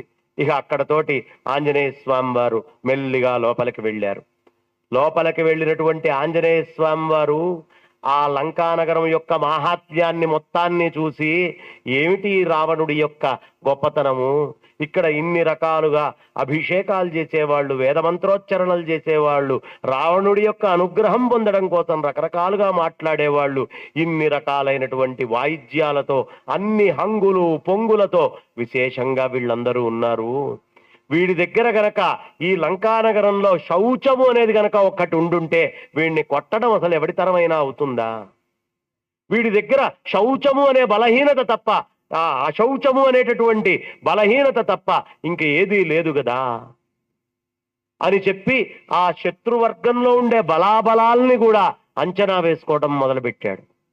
అలా అంచనా వేసుకుంటూ ప్రతిదాన్ని గ్రహిస్తూ ఉన్నాడు. ఆయన రకరకాలైనటువంటి భవనాల యొక్క వర్ణన చేస్తూ వెళ్ళారు వాల్మీకి వారు. ఆయన ఒక వాక్యంలో చెప్తే వాడి భవనం 1 మేడ అంతస్తు అని, 2 చెప్తే 2 అంతస్తులు, 3 అయితే 3 అంతస్తులు, 4 అయితే 4 అంతస్తులు, ఒకటే దాంట్లో 4 చెప్తే 4 ఉన్నారు ఈ అంతస్తులో ముఖ్యులు అని. ఆ విధంగా ఉండేట్టు శబ్ద ప్రయోగం చేశారు వాల్మీకి మహర్షి. చక్కగా రకరకాలుగా ఆ భవనాల యొక్క వైశిష్ట్యాన్ని, గొప్పతనాన్ని అంతా కూడా వర్ణించారు. ఆంజనేయ స్వామి కళ్ళతోటి ఆయన చూస్తున్నట్టుగా ఎంతో చక్కగా బ్రహ్మాండంగా మనకు కనిపించేట్టుగా, కంటికి ఈ రోజుకు కూడా ఆ భవనాలు దర్శనమయ్యేట్టుగా చూపించారు. ఆంజనేయ స్వామి కళ్ళతోటి చూసింది చూసినట్టుగా ఆయన తీసుకొని వచ్చి ఇక్కడ పెట్టారు. ఆ మహానుభావుడికి సాష్టాంగ ప్రణామాలు చెయ్యాలి. అదే లేకపోతే మనకి నిజాత్మతత్వం లభించటం చాలా దుర్లభం అయ్యేది. చక్కగా అన్నీ చూస్తూ వెళ్ళాడు. అక్కడ ఎన్నో వాయిద్యాలని చూస్తూ ఉన్నాడు. ఇన్ని చూస్తున్నటువంటి ఆయనకి పుష్పక విమానం కనిపించింది. ఆ పుష్పక విమానాన్ని, దాని అలంకారాలని అన్నిటినీ చూసి ఆశ్చర్యపోయాడు. అబ్బా, ఎంత వైభవంగా ఉంది ఈ పుష్పక విమాన ఘట్టము అని దాన్ని చూసి అక్కడ కూడా కొంచెం వెతికాడు, తిరిగాడు. సీతమ్మ జాడ కనిపీలా, భవనాల్లో కనిపీలా. ఇక రావణుడి యొక్క భవనానికి వచ్చాడు. బంగారుమయమై అనేక మణులు, మాణిక్యాలు, రత్నాలతోటి పొదిగి చాలా విశేషంగా ఉంది ఆయన ఉన్నటువంటి ప్రదేశం. అక్కడ వాయుదేవుడు ఆయనకి ఎంత కావాలో అంతే వీస్తాడు. ప్రకృతిని మొత్తాన్ని బంధించి పెట్టాడు. పరాప్రకృతినే బంధించిన వాడు ప్రకృతిని బంధించడా? బంధించాడు ప్రకృతిని మొత్తాన్ని. వాడికి ఎలా కావాలో అలా మలుచుకున్నాడు. మలుచుకొని వాడికి తగ్గ గాలి వచ్చేట్టు, వాడికి తగ్గట్టుగా అన్ని సౌకర్యాలు ఉండేట్టుగా రకరకాలైనటువంటి సుగంధ ద్రవ్యాలు అన్ని. ఈయన చూస్తూ వచ్చేటప్పటికి ఆ భవనాల్లో వస్త్రాలు లేకుండా వాయిద్యాలతో రకరకాలుగా ఒకళ్ళ మీద ఒకళ్ళు పడి అనేక రకాలుగా ఆ రాక్షస స్త్రీలందరినీ కూడా చూస్తూ వెళ్ళాడు. ఎక్కడా ఈయన లోపల మోహము గాని ఇతరత్రమైనవి రాలేదు. అంటే ఒక ఆత్మతత్వాన్ని పొందాలి అని వెళ్ళేవాడికి రకరకాలైనటువంటి మోహాలు ఈ ప్రపంచంలో పరమాత్మ అలా వెదజల్లి పెడతాడు. వాటి వేటికి లోను కాకుండా తాను దేనికోసం ప్రయత్నిస్తున్నాడో అది ఎప్పుడూ మర్చిపోకుండా ముందరికి వెళ్తూ ఉండాలి అనే సందేశం. సుగంధ ద్రవ్యాలు, అగరు, ఆ వాసనలు, ఆ వాతావరణము చాలా విచిత్రంగా ఉంది. స్వర్గం ఎందుకు పనికొస్తుంది అనే ఆలోచన వచ్చే స్థాయిలో ఉంది ఆ రావణాసురుడి యొక్క పరిపూర్ణమైనటువంటి లంకా నగరం అంతా కూడా. కైలాస శిఖరంతో పోలుస్తాడు ఆయన. ఎందుకయ్యా అంటే ఈ లంకా నగరాన్ని కట్టించింది పరమేశ్వరుడు పార్వతీ అమ్మవారి కోసం కుబేరుడికి చెప్తే కుబేరుడు చక్కగా కట్టించి పెట్టాడు దాన్ని. డబ్బు కోసం వెనక్కి చూడకుండా విశ్వకర్మని పిలిచి విశేషంగా కట్టించి పెట్టాడు. కాబట్టి చక్కగా అన్నీ చూస్తూ అలా రావణాసురుడి యొక్క సౌధం దగ్గరకు వచ్చి అక్కడ ఉండేటటువంటి మండోదరిని చూశాడు. చూసి సీతా అమ్మవారు కనిపించింది అని వానర చేష్టలు చేయటం మొదలుపెట్టాడు. వానర చేష్టలు అంటే ఏమిటి? ఇలా ఇలా గీక్కోవటం, కిచకిచా నరవడం, ఇలా పల్టీలు కొట్టడం. ఒక్కసారి గోడ మీదకి ఎక్కి ఇలా దూకాడట. దూకి తోకని తీసి ముద్దు పెట్టుకున్నాడు. అదేమిటండి, చాలా గొప్పగా చెప్పుకుంటాం కదా, బుద్ధిమతాం వరిష్టం అంటుంటాం కదా. బుద్ధిమతాం వరిష్టం అని చెప్పేటటువంటి ఆంజనేయ స్వామి మండోదరిని చూసి సీతమ్మ అనుకుంటే ఇంకేం బుద్ధిమతాం వరిష్టం అండి అనే ప్రశ్న వేసేవాళ్ళు ఉండకపోరు. ఇలాంటి ప్రశ్నలకి సమాధానం చెప్పాలనే వాల్మీకి ఆనందరామాయణంలో అనేక విషయాల్ని తెలియపరిచారు. ఒకప్పుడు ఈ మయుడు ఏం చేశాడయ్యా అంటే విశేషమైనటువంటి విష్ణు భక్తితో ఆ విష్ణుమూర్తిని ప్రార్థన చేశాడు. విష్ణుమూర్తి ప్రత్యక్షమయ్యాడు. ప్రత్యక్షమై ఏం కావాలి? నాకు సంతానం లేదు స్వామి. అప్పుడు ఆయన హృదయం మీద ఉండేటటువంటి ఆ చందనాన్ని తీసి దాన్ని విశ్వకర్మకిస్తే విశ్వకర్మ అందమైనటువంటి అమ్మాయిగా తయారు చేసి ఈ మయుడికి అందించాడు. విష్ణువు యొక్క హృదయముతోటి స్పర్శ ఉంది కాబట్టి కాసేపు విష్ణు హృదయ స్పర్శని కూడా దర్శించాడు. అందుకనే బుద్ధిమతాం వరిష్టం అని చెప్పేది. అలా చూసి చక్కగా ఆ అమ్మవారిని చూడంగానే ఈ గెంతులన్నీ వేశాడు. విష్ణు హృదయానికి చాలా దగ్గరకు వెళ్ళినటువంటిది కాబట్టి మండోదరి. ఆ మండోదరినే ఈయన పెంచుకుంది. ఈయనే అక్కడికి వెళ్ళి యుద్ధం చేసి మండోదరిని వివాహం చేసుకొని వచ్చాడు. ఓ సందర్భంలో తల్లి, నాయనా నా యొక్క ఈ లింగం పోయిందిరా, నాకు ఏమిటో సముద్రుడిలోకి ఆ పరమేశ్వరుడి యొక్క ఆత్మలింగం తెచ్చివ్వరా అంది. పెద్దవాళ్ళని గౌరవించాడు. కానీ తల్లి చెప్పిన దానికంటే అధికమైన పనులు చేశాడు. వెళ్ళి పరమేశ్వరుణ్ణి మెప్పించుకున్నాడు, లింగం తీసుకున్నాడు. ఆ లింగంతో పాటు నాకు పెళ్లి చేసుకోవాలనుంది, పార్వతిని కూడా ఇవ్వు అని అడిగాడు. ఆయన భోళాశంకరుడు. ఆయన తప్ప ఆ పార్వతిని భరించగలిగిన వాడు ఇంకొకడు ఎవడూ లేడు. సరే పో అన్నాడు. వెళ్తోంది. ఇంతలోకి విష్ణుమూర్తి వచ్చి దీనికి సంబంధించినటువంటి విషయాన్ని ఆ నారదుడి ముఖంగా చక్కగా అన్నీ తెలియపరిస్తే, ఓహో ఇప్పుడు నాతోటి వచ్చింది పార్వతి కాదు, అసలు పార్వతి అక్కడ ఉందన్నమాట అని చెప్పి అక్కడికి వెళ్ళాడు. వెళ్ళినటువంటి వాడు ఆమెను వివాహం చేసుకొని తెచ్చుకొని ఇక్కడ పెట్టుకున్నాడు. ఆ పురంలో ఏ ఒక్కళ్ళ స్త్రీని కూడా బలవంతంగా తేలేదు రావణాసురుడు. వాళ్ళంతటా వాళ్ళు ఇష్టపడి రావణాసురుడి కోసం వచ్చారు. ఈ ఒక్క దుర్బుద్ధి వీడికి కలక్కపోతే అసలు ఎంత గొప్పవాడి రావణాసురుడు అని చూస్తూ ఉన్నాడు ఆంజనేయ స్వామి వారు. చాలా విశేషమైనటువంటి ఆ పల్టీలు అన్ని కొట్టి మళ్ళీ ఒక్కసారి తెచ్చుకున్నాడు. రావణాసురుడి పొదు కదా, ఆ తల్లి ఇక్కడ ఏమీ చేయకుండా ఉంది అంటే, ఈ విధంగా పడుకొని చక్కగా సుష్టుగా అలంకరించుకొని ఉంది అంటే ఈమె సీతమ్మ అయ్యే అవకాశం లేదు అనే విషయం రూఢీ చేసుకున్నాడు. అసలు విషయం ఏమిటి? విష్ణు హృదయ స్పర్శ. అది ప్రధానమైనటువంటి అంశం. చక్కగా ఆ తీసుకున్నాడు, తోకని తీసుకొని ముద్దు పెట్టుకున్నాడండి. ఏమండి తోకని ఎందుకు ముద్దు పెట్టుకున్నాడు అంటే, ఓ సందర్భంలో పరమేశ్వరుడు లేచి ఉరుక్కుంటూ వెళ్ళిపోతున్నాడట. నాథా నాథా అని పిలిచింది. ఏమిటి నీ బాధ అన్నాడు. మీరు ఎక్కడికి వెళ్తున్నారు నాకు చెప్పకుండా? నేను రామకార్యం మీద వెళ్తున్నాను. నేను వస్తాను. అబ్బే లేదు, ఈ రామకార్యం నేను బ్రహ్మచారినై చేస్తున్నాను కాబట్టి నిన్ను తీసుకెళ్ళడానికి అవకాశం లేదు. పర్వాలేదు, మీ బ్రహ్మచర్యం పాడు కాకుండా మీ తోకలాగా నేను వస్తాను అంది. తోక బ్రహ్మచర్యాన్ని పాడు చేయదుగా, కాబట్టి మీ తోకలాగా నేను వస్తాను అని చెప్పింది. అందుకనే ఏరా ఏ పనికి వెళ్తున్నా తోకలాగా నువ్వు అని మనం ఈ రోజుకి వాడుతూ ఉంటాం. ఆ అమ్మవారు తోకలాగా వచ్చింది. అందుకనే వాల పూజ అని ప్రత్యేకంగా చేస్తారు. చెయ్యి పూజ, ఆయన యొక్క గోళ్ల పూజ, మిగతావేవి చేయరు. వాల పూజ విశేషంగా, వాల పూజ శ్రీ సూక్తంతో చేస్తారు. కాబట్టి ఒక స్త్రీయే ఇంకో స్త్రీ బాధని తెలుసుకోగలదు. తర్వాత ఈ కథ యొక్క మిగతా విషయం తెలుస్తుంది. చక్కగా ఆ అమ్మవారు ఆవిడికేగా ఇంకెవరితోటి పంచుకుంటాడు పరమేశ్వరుడు ఆనందం. తోకను తీసి ఒక్కసారి ముద్దు పెట్టుకున్నాడు. చాలా ఇష్టమైనటువంటి తోక. ముద్దు పెట్టుకొని ఆయన ఆనందంగా గంతులేస్తూ ఉన్నాడు. కాదనుకోని నిర్ణయించుకున్నాడు. మళ్ళీ వెతకడం మొదలుపెట్టాడు. రకరకాలైనటువంటి ప్రదేశాలన్నీ చూశాడు. ఎక్కడ చూసినా ఆ తల్లి కనిపించలేదు. ఇక నేను గనక తిరిగి వెళ్తే ఏమీ లాభం లేదు, సీత లేకుండా నేను సీత జాడ కనిపెట్టకుండా తిరిగి గనక వెళ్తే రామచంద్రమూర్తి ఏమిటి, సుగ్రీవుడేమిటి, ఉండేటటువంటి కపులందరి పరిస్థితి ఏమిటి, మిగతా అందరి పరిస్థితి ఏమిటి అని అనేక రకాలుగా ఆలోచించాడు. ఈ ఆలోచించినటువంటి స్వామి ప్రాయోపవేశం చేసేద్దాం అనుకున్నాడు. అనుకోని ఒకవేళ తిరిగి వెళ్ళకపోయినా పరిస్థితి ఏమిటి అని మళ్ళీ సోయ తెచ్చుకున్నాడు. తెచ్చుకొని ఒక్కసారి ఆయన ప్రార్థన చేశాడు.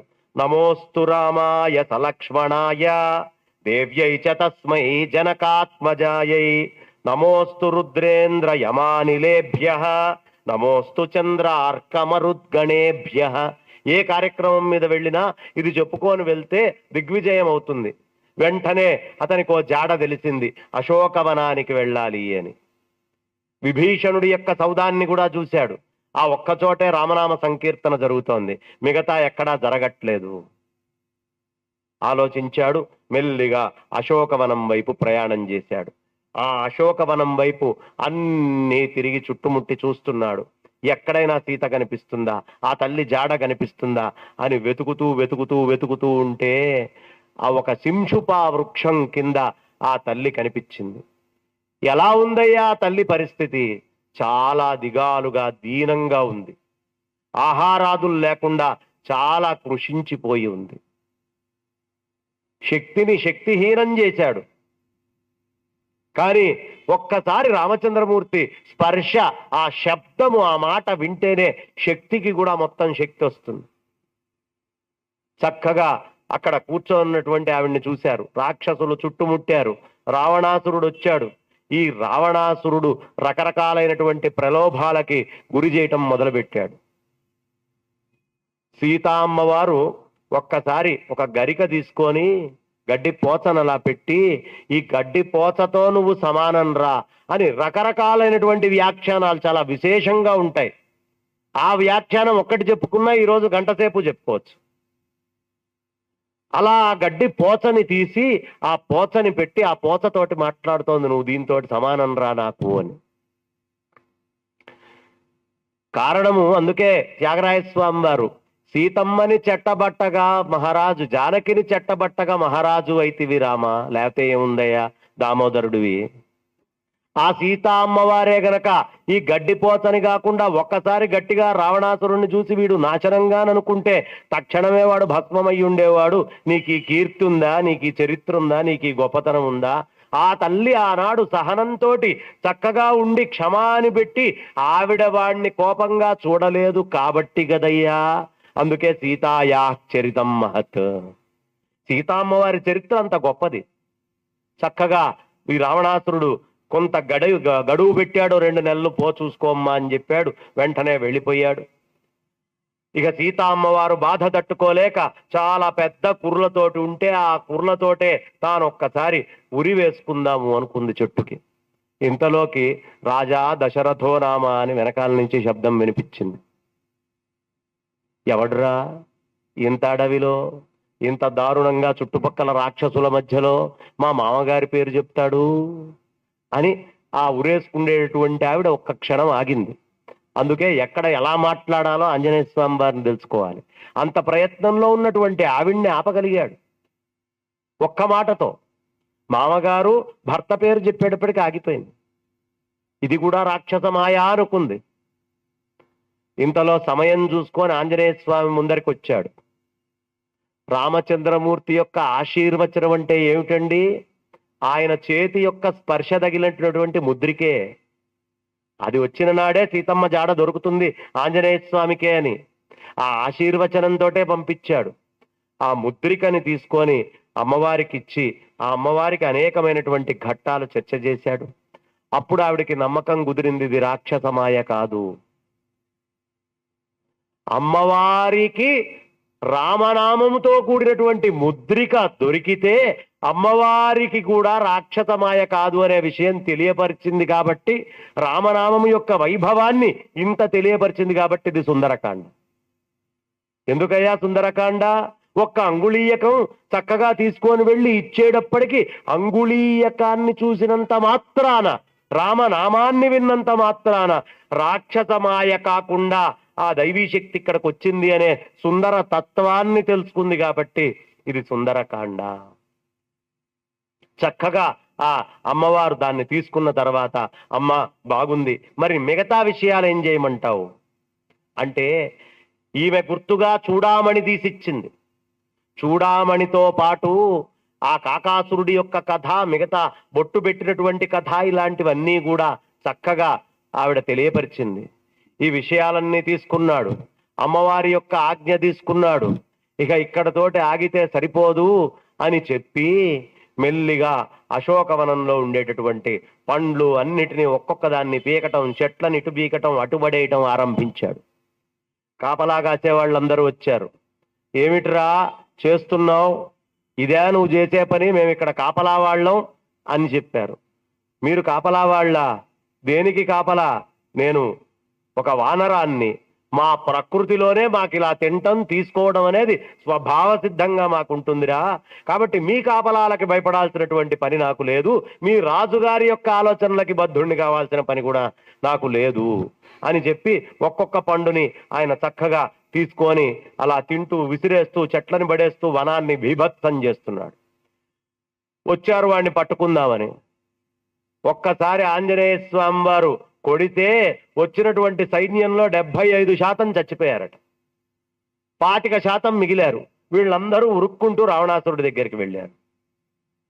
ఏమిటయ్యా అంటే అయ్యా కోతి వచ్చిందండి. కోత ఎన్ని కోతులు రా మొత్తం? ఒక్కటే అండి, ఒకే ఒక్క వానరం వచ్చిందండి. ఒక్క వానరం వస్తే మీరందరూ ఏం చేస్తున్నారా? ఒత్తి తిని కూర్చుంటున్నారా? దానికోసమా మీరు ఇక్కడ ఉంది? కాదండి, అదేదో సామాన్యంగా కనిపించట్లేదండి, విశేషంగా ఉంది అని చెప్పారు. ఛీ, ఇలా కాదు అని ఇంకొంతమంది సైన్యాన్ని పంపించాడు. వాళ్ళల్లో కూడా 75% అయిపోయారు. ఓ 25% మిగిలారు. మళ్ళీ వాళ్ళు తిరిగి వచ్చి ఇదే విషయాన్ని చెప్పారు. అదేమిట్రా? ఏమోనండి, ముందుకెళ్తే కొడుతోందండి, ఆ కొట్టంగానే మా పరిస్థితి అయిపోతోంది, ఎక్కడ వాడు అక్కడే సమాప్తం అయిపోతూ ఉన్నాడు. మరి తెలివిగా వెనక నుంచి పట్టుకోకపోయారా? వెనకాల ఇంకోటేదో తోక ఉందండి, అది ఇంకా వేగంగా, కనీసం వీడైనా ఒక క్షణం ఉంటున్నాడేమో గాని వెనక తోకతోటి చుట్టి కొట్టిన వాడు మాత్రం తక్షణం అయిపోతున్నాడండి. వెనక నుంచి ముందు నుంచి ఎక్కడి నుంచి పట్టుకుందామన్నా మా తరం కావట్లేదండి. ఓరి, అనవసరంగా మిమ్మల్ని అందరినీ మేపుతున్నాను అని చెప్పి కొడుకైన అక్షయ కుమారుణ్ణి పిలిచాడు. ఇంకా అంతకుముందు మంత్రి కుమారులు 8 మంది అందరినీ తీసేశాడు. ఇక అక్షయ కుమారుడు వచ్చాడు. అక్షయ కుమారుడు యుద్ధానికి వెళ్ళాడు. వెళ్ళేటప్పటికి నువ్వెవడరా అన్నాడు. నా సంగతి పక్కన పెట్టు, నువ్వెవడివి అన్నాడు. నేను అక్షయ కుమారుణ్ణి. ఎవడరా పండితుడు నీకు ఈ పేరు పెట్టినటువంటి వాడు? అంత తెలివి తక్కువ దద్దమ్మా అన్నాడు. ఏం మాట్లాడుతున్నావు? దశముఖుడైనటువంటి నా తండ్రి పెట్టాడు ఈ పేరు అన్నాడు. ఓ, వాడి తెలివి తెల్లారినట్టే ఉంది, అయితే వాడు తప్పు అని ఇక్కడి నుంచే నేను రుజువు చేయాలి అని దగ్గరకు వెళ్ళి వాడి చేతిలో ఉండే ప్రహరం అనే ఆయుధం తీసుకొని ఒక గుద్దు గుద్దాడు. వాడు అక్కడే చచ్చాడు. వెంటనే సైన్యం చాలా మటుకు పోయింది. ఒకడు మిగిలాడు. వాడు ఉరుక్కుంటూ రావణాసురుడి దగ్గరికి వెళ్ళాడు. ఏడ్రా అక్షయ్ కుమారుడు, ఎక్కడి నుంచి తెచ్చారా వానరాన్ని అన్నాడు. వానరం లేదేం లేదండి, అక్షయ్ కుమారుడు క్షయం అయిపోయాడండి. వాడు అక్షయం కాదు, క్షయం అయ్యాడు, నాశనం అయిపోయాడు, అయిపోయింది. అంటే రావణాసురుడు వాడి నామకరణం దగ్గర నుంచి వాడిని తప్పుగా రుజువు చేయటం మొదలుపెట్టాడు ఆంజనేయ స్వామి వారు. అక్షయ కుమారుడు అక్కడితోటి అయిపోయాడు. ఇక మేఘనాథుణ్ణి పిలిచాడు. మేఘనాథుడు వచ్చాడు. వీళ్ళందరూ పక్కనున్న వాళ్ళు, అయ్యా మేఘనాథుణ్ణి పంపించకండి అన్నారు. ఎందుకురా అంటే, ఆయన కూడా తిరిగి రాడండి. నమ్మకంగా రాడు, అవకాశం లేదండి, చాలా కష్టం, అది సామాన్యంగా లేదు. మీ మొహం ఏడ్చారు, వాడు ఇంద్రజిత్తు కూడా అన్నాడు.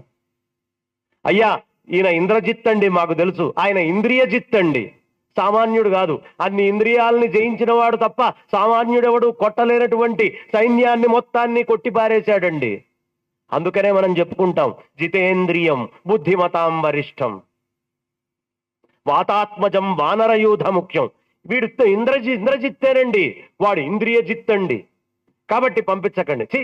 మీరు తినటానికి తప్ప దేనికి పనికిరారు అని చెప్పాడు. వెంటనే ఆజ్ఞ తీసుకున్నాడు ఇంద్రజిత్తు వెళ్ళాడు. ఈ ఇద్దరి మధ్యలో రకరకాలైనటువంటి మాటలు ఒకళ్ళకొకళ్ళకి సాగుతూ ఉన్నాయి. ఈ మాటలన్నీ సాగుతూ ఉన్నప్పుడు ఆయన ఎన్నో విషయాలు చెప్పాడు సైన్యానికి అందరికీ. అరే, నేను మీ రాజు యొక్క ఆజ్ఞ తీసుకోవాల్సిన అవసరం లేదు, నేను వానరాన్ని. ఏం చేశాడు నీ రాజు? ప్రకృతిని శాసిస్తున్నాడు. ఆంజనేయ స్వామి లంకలో అడుగుపెట్టిన నాడే ప్రకృతికి మొత్తానికి స్వేచ్ఛ. మీ యొక్క రాజు కబంధ హస్తాల నుంచి పరిపూర్ణంగా ఆ ప్రకృతిని స్వేచ్ఛ చేయడం కోసమే ఈ ఆంజనేయ స్వామి వచ్చాడురా. కాబట్టి నేను దేనికి భయపడను. అంతేగా, గాలి ఎంత చెప్తే అంత ఉండాలి, సూర్యుడు ఎంత చెప్తే అంత కిరణాల స్థాయే అక్కడ రావాలి. ఈ విధంగా ప్రకృతిని, మూల ప్రకృతిని బంధించాడు. ఇక్కడి నుంచే ప్రకృతికి స్వేచ్ఛ అని చూపించడానికి ఎప్పుడు ఆంజనేయ స్వామి వారు లోపలికి వెళ్ళారో, ఇక అవతల రాక్షసుడు శీతోష్ణ సుఖ దుఃఖాది ద్వంద్వాల యందు ఒకటిగా వాడు బంధించి పెట్టుకోవడానికి వీలు లేదు. శీతము శీతమే, ఉష్ణము ఉష్ణమే వాడికి. అది చూపించాలనే పనితోటే ఆయన అక్కడ కూర్చొని, మీ అనుమతి నాకెందుకురా, ఈ వృక్షాలన్నీ భూమి నుంచి వచ్చినాయి, ఆ భూమి జా ఇక్కడ ఉంది, నేను భూమి జాకి నమస్కరించాను, కాబట్టి ఈ వనం మీద అన్నీ తీసుకోవడానికి హక్కున్నటువంటి ఆ ఎవరైతే యజమానురాలుందో ఆవిడ్ని నేను తీసుకున్న తర్వాత యజమాని ఎవడరా దీనికి? నేనే యజమానురాలు అనుగ్రహంతో ఇవన్నీ పీకవతల పారేస్తున్నాను. రకరకాలుగా మాటలైనాయి. ఇక ముందరికి వెళ్ళబోయాడు. నన్ను ముట్టుకుంటే సర్వనాశనం అవుతా ఉన్నాడు. ఎందుకు వచ్చిన గోల, వీణ్ణి ముట్టుకొని నేను సర్వనాశనమై ఈ ప్రయత్నం కంటే నా దగ్గరున్న గొప్ప విద్య ధనుర్విద్య కాబట్టి దీన్ని నేను వితరమైనటువంటి దాంతో ఆపలేకపోతున్నాను కాబట్టి బ్రహ్మాస్త్రాన్ని దీని మీద సంధిస్తాను అని చెప్పి బ్రహ్మాస్త్రాన్ని తీసి ప్రయోగించాడు. బ్రహ్మాస్త్రాన్ని చూడంగానే సుందరకాండ ఆరంభమైందే పెద్దలని గౌరవించడంతో కదా, మైనాకుడి యొక్క మాటని ఆదరించడం ఉంది కదా. కాబట్టి పెద్దల్ని గౌరవించడం అనేది హనుమంతుడికి పెట్టినటువంటి విద్య కాబట్టి, పెట్టినటువంటి విద్య పుట్టుకతోటి వచ్చినటువంటి విద్య కాబట్టి బ్రహ్మదేవుణ్ణి చూడంగానే చేతులు జోడించాడు. బ్రహ్మదేవుడు అన్నాడు, అరే వీడు ఈ ఇంద్రజిత్ అనేవాడు మేఘనాథుడు నన్ను అనవసరంగా దురుపయోగం చేశాడురా. అయ్యా వాడు చేస్తే చేశాడు, నేను ఇదిగో నమస్కరిస్తున్నాను, ఆహ్వానిస్తున్నాను, గౌరవిస్తున్నాను, మరి నన్ను వాడు వదిలిపెట్టాడే, ఏం చెయ్యాలి? కాబట్టి నిన్ను బద్ధుణ్ణి చేసినట్టుగా ఉంటాను అని బ్రహ్మదేవుడు వచ్చి వరంలాగా చుట్టుముట్టి బంధించినట్టుగా ఆయన పట్టుబడ్డాడు. పెద్దల్ని గౌరవిస్తే అక్కడ పట్టుబడ్డట్టు కనిపించినా మిగతా కార్యం అంతా తేలిగ్గా అవుతుందిరా, పెద్దల దగ్గర పట్టుబడినట్టుగానే ఉండు. అలా ఉన్నవాడి యొక్క కార్యం దిగ్విజయం అవుతుంది ఎక్కడైనా. చక్కగా అలా ఉన్నాడు. ఉన్నటువంటి ఆయన్ని బంధించినటువంటి వాడిని తీసుకొని వెళ్ళారు, బలవంతంగా అక్కడ కూర్చోబెట్టారు. అక్కడికి వెళ్ళినటువంటి ఆయన రకరకాలైనటువంటి శుద్ధులు, రకరకాలైనటువంటి విషయాలు రావణాసుడికి ఈయనకి చర్చ జరిగింది. ఇక లాభం లేదు, వీడి తోక నిప్పు పెట్టండి రా అన్నాడు. తోక నిప్పు పెట్టడానికి సంసిద్ధమయ్యేటప్పటికీ ఏం చేయాలి అనేటటువంటిది పాలుబోక రాక్షసులు రావణాసురుడు ఇచ్చినటువంటి ఆ శిక్షను తీసుకున్నాడు. సంహరించమంటే విభీషణుడు వద్దన్నాడు. వెంటనే తోకకి అందరిళ్ల నుంచి గుడ్డలు, అందరింటిళ్ళ నుంచి నూనె, నెయ్యి అన్ని తీసుకొని వచ్చారు, చుట్టారు, మొత్తం అంతా పెట్టాడు. వాల పూజ మొదలు పెట్టారు. అగ్నిహోత్రాన్ని తెచ్చారు, వెలిగిచ్చారు. వెలిగిస్తే ఆయన ఊరుకుంటాడా? ఆయన వచ్చిందే యజ్ఞం చేయడానికి కదా. యజ్ఞమునందు ఆసురీ శక్తులన్నింటినీ నిర్జించాలి కదా. మూల ప్రకృతి ఆజ్ఞతో వనాలని సంరక్షించాడు. ఈ వనాలని సంరక్షించినటువంటి వాడు ఆ అగ్నిహోత్రాన్ని కూడా అనుగ్రహించాలని లంకానగరంలో దొరికిన దానికి దొరికినట్టుగా నిప్పు పెట్టాడు. ఎక్కడికక్కడ లంకానగరంలో అన్నీ తగలబడిపోతూ ఉన్నాయి. ఎటు చూసినా మంటలు, హాహాకారాలు. ఇక లాభం లేదు అనే పరిస్థితి మొత్తము అంతా కూడా వచ్చింది. ఒక్క విభీషణుడి ఇల్లు మాత్రం తగలబడలేదండి. కారణం ఏమిటి? ఆంజనేయ స్వామి వారు ప్రసాదం ఇస్తున్నాడు అందరికీ. మరి పూజ చేసిన వాడికి ప్రసాదం ఇవ్వాలిగా. అగ్నిహోత్ర పూజ అందరిళ్ల నుంచి గుడ్డలు వచ్చినాయి. గుడ్డలు ఇవ్వనటువంటి వాడు నాకు ఏ విధంగా భవనంలోంచి ఈ యజ్ఞంలో సహకరించని వాడికి నేనెందుకు ప్రసాదం ఇవ్వాలనుకున్నాడు. ఆ ఒక్క భవనాన్ని వదిలిపెట్టాడు, మిగతావన్నీ తగలబడుతూ ఉన్నాయి. ఈ తగలబడేటటువంటి ఈ భవనాలు మొత్తము అన్ని ఆహుతి అవుతున్నాయి. అయ్యో సీతా అమ్మవారి పరిస్థితి ఏమిటని ఒక్క క్షణం ఆలోచించాడు. మళ్ళీ వెళ్ళాడు, ఆ అమ్మవారికి నమస్కరించుకున్నాడు. ఈ వాలము శక్తి కదా, వాలములో ఒక్క రోమాన్ని కూడా అగ్ని బాధ పెట్టలేదు. ఎందుకు? వాలములో ఉండే రోమాన్ని రామనామం కాపాడింది. అందుకని సుందరము. ఎందుకు సుందరమయ్యా అంటే వాలములో రోమాన్ని రామనామం కాపాడింది కాబట్టి సుందరం. అలా కాపాడబడ్డటువంటి వాడు చక్కగా అమ్మవారి యొక్క అనుజ్ఞ తీసుకొని చెప్పాడు, కూర్చో అమ్మా అని. కాదు, రాముడు రావాల్సిందే, నన్ను తీసుకెళ్లాల్సిందే, పెట్టిన గడువు లోపల పూర్తి కావాల్సిందే అని అన్ని విషయాలు చెప్పేటప్పటికీ మళ్ళీ తిరిగి సముద్రాన్ని దాటి అక్కడికి వెళ్ళాడు. సుందరకాండలో సుందరకాండ 3 చోట్ల వస్తుంది. ఎక్కడయ్యా అంటే మళ్ళీ తిరిగి వెళ్ళి ఈ వానర మూకలు మొత్తానికి కూడా విషయాన్ని చెప్తాడు. సుందరకాండ లోపల జరిగింది. మళ్ళీ 22 శ్లోకాల్లో రామచంద్రమూర్తి దగ్గరికి వెళ్ళి ఇవన్నీ కూడా చెప్తాడు. అందుకని సుందరం ఇది. ఏదైనా 3 సార్లు వినమంటారు. ఒకటి భక్తితో, ఒకటి జ్ఞానంతో, ఒకటి వైరాగ్యంతో. ఇక్కడ భక్తితోటి సీతమ్మ దగ్గర, అక్కడ వైరాగ్యంతో మిగతా కపివీరుల దగ్గర, జ్ఞానముతో రామచంద్రమూర్తి దగ్గర. భక్తి జ్ఞాన వైరాగ్యాలు మూడిటిని సమపాళ్లల్లో చూపించాడు హనుమత్ పరబ్రహ్మ. అలా తిరిగి వెళ్ళి ఇక్కడ మొత్తం వనాన్ని నాశనం చేశారు. సుగ్రీవుడు వెంటనే తీసుకొచ్చి ప్రవేశపెట్టండి అన్నాడు. ప్రవేశపెట్టిన తర్వాత ఈ మధువనం అంతా పూర్తయిన తర్వాత అక్కడికి వెళ్ళి ఆ రామచంద్రమూర్తి యొక్క బిగి కౌగిలిలో బంధింపబడ్డాడు. అప్పుడు ఒకటే మాట చెప్పాడు, నేను సీతని చూశాను అన్లా, చూచితి సీతను అన్నాడు. కారణమేమిటి? సీత అనంగానే కనిపించిందో కనిపించలేదో, ఏమి గుండెపోటు రావచ్చు, ఏమైనా కావచ్చు. చూచితి అనే శబ్దం చెప్పాక సీతా అమ్మవారి ప్రయోగం. అందుకనే ఎక్కడ ఎలా మాట్లాడాలో హనుమత్ పరబ్రహ్మను చూసి నేర్చుకోవాలి. అలా చెప్పి కౌగిలించిన తర్వాత చాలా ఆనందించినటువంటి రామచంద్రమూర్తి గడువు లోపల సైన్యాలన్నిటినీ సంసిద్ధం చేసుకొని వారధిని కట్టి ఆ వారధిని దాటి వెళ్ళి వానర ప్రముఖులందరినీ కూడా చక్కగా యోగ్యంగా బలంగా ఆయన రామకార్యంలో ఉండేట్టు అనుగ్రహించి ఆ రాక్షస సేనలన్నిటినీ కూడా వధించి రావణ కుంభకర్ణాదులందరినీ కూడా వధించి మండోదరిని అనుగ్రహించి లక్ష్మణుడికి రావణుడి చేత హితబోధలన్నీ చేయించి మహాసామ్రాజ్య పట్టాభిషేకం పుష్పక విమానం మీద వెళ్తూ వెళ్తూ రామేశ్వరంలో ఈ బ్రహ్మహత్యా పాతకానికి శివలింగాలను ప్రతిష్ఠ చేసి మయూరవనంలో రామేశ్వరంలో అన్ని రకాలైనటువంటి హత్యా దోషాలని, వీరహత్యా దోషము, ఛాయాహత్య దోషము, బ్రహ్మహత్యా దోషాలన్నింటినీ తీసేసుకుంటూ మళ్ళీ తిరిగి వెళ్ళి ఆయన అక్కడ చక్కగా పట్టాభిషిక్తుడై ఆ తర్వాత ఉత్తరకాండలో ఆనందంగా ఇద్దరు సంతానాన్ని పొంది వాళ్ళు రామతత్వాన్ని అంతటా ప్రచారము చేసేటటువంటి స్థాయికి తీసుకొచ్చినటువంటి కథ మొత్తంలో సుందరమైనటువంటి ఆ హనుమత్ పరబ్రహ్మకి సాష్టాంగ ప్రణామాలు చేసుకుంటూ ఇచ్చినటువంటి సమయంలో ఇంతకంటే చెప్పలేం కాబట్టి నా వాణికి విరామాన్నిస్తూ స్వస్తి. స్వస్తిక్ విద్యాభ్య పరిపాలయంతాం న్యాయేన మార్గేణ మహిళ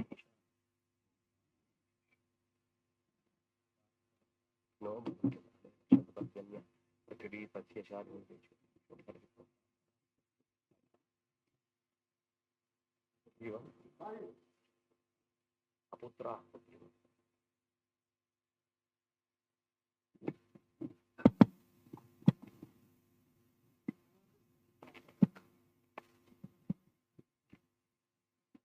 సభాయే నమః. దృష్టా సీత అని హనుమంతుడు చెప్పినట్టుగానే 68 స్వర్గలతో విస్తృతమైనటువంటి సుందరాకాండ విషయాన్ని అతి క్లుప్తమైనటువంటి సమయం వారికి ఇవ్వగలిగాం. ఆ క్లుప్తమైన సమయంలోనే గంట కొద్దిగా అటు ఇటు కావచ్చు, ఒక 10 నిమిషాలు ఎక్కువ, ఆ సమయంలో చాలా చక్కగా వివరించారు. నేను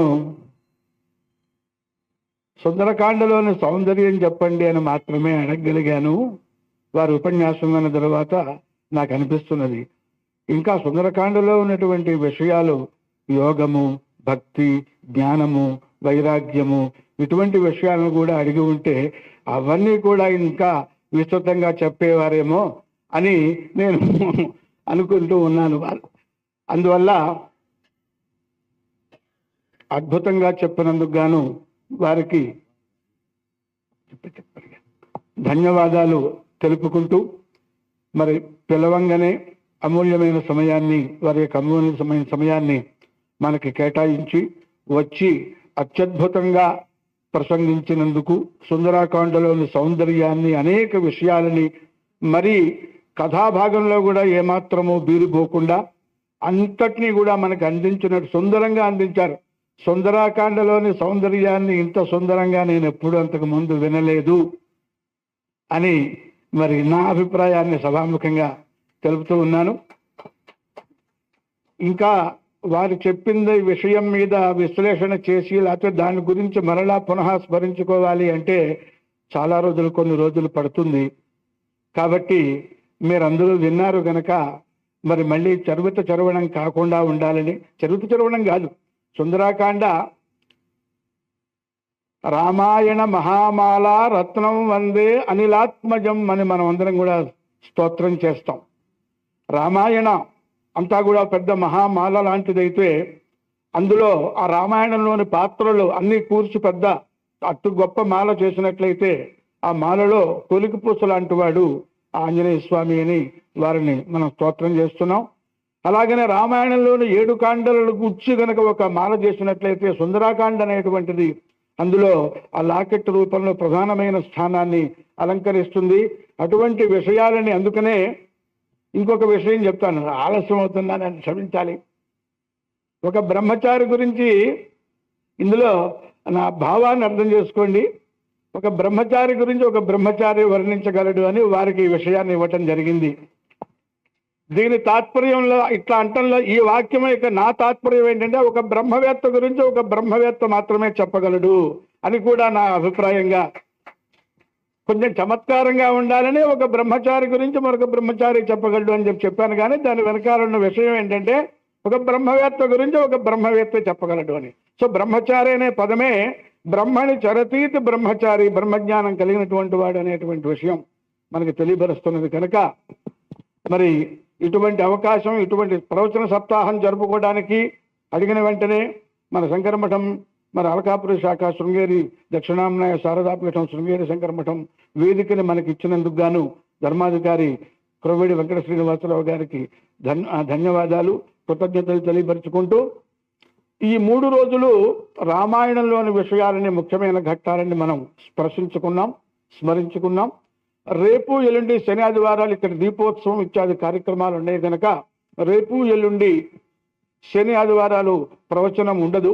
మరలా సోమవారం, మంగళవారం, బుధవారం, గురువారం ఈ 4 వారాలు, 4 రోజులు భాగవతంలోని విషయాల మీద, ముఖ్యమైన ఘట్టాల మీద మరలా ప్రసంగాలు ఉంటాయి. అందరూ కూడా 7 to 8, 7 గంటల నుంచి 8 గంటల వరకు ఉంటుంది కనుక అందరూ కూడా వచ్చి మరి సభని, ఈ ప్రవచన కార్యక్రమాన్ని దిగ్విజయం చేయవలసిందిగా ప్రార్థన చేస్తూ, మీకందరికీ కూడా కృతజ్ఞతలు తెలుపుకుంటూ, చంద్రుడికో నూలుపోగులాగా మరి వారికి సత్కార కార్యక్రమం ఉంటుంది. దానికంటే ముందు మరి అవ్వారి భట్టశర్మ గారు ఒక్కసారి వచ్చి 2 నిమిషాలు మీ అభిప్రాయాన్ని, మీ మాటల్ని, మీ మధురమైన వచనాల్ని మాకు వినిపించవలసిందిగా కోరుతున్నాం. మీరు కాగానే వారికి సన్మానం సభ చేస్తాం.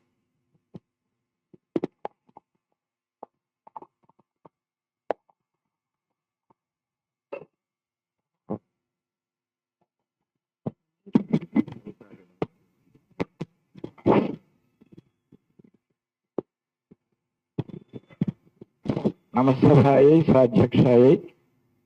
కాలాతీతమైంది. వారి ఉపన్యాసం తర్వాత మాట్లాడటం అంటే హాస్యాస్పదము.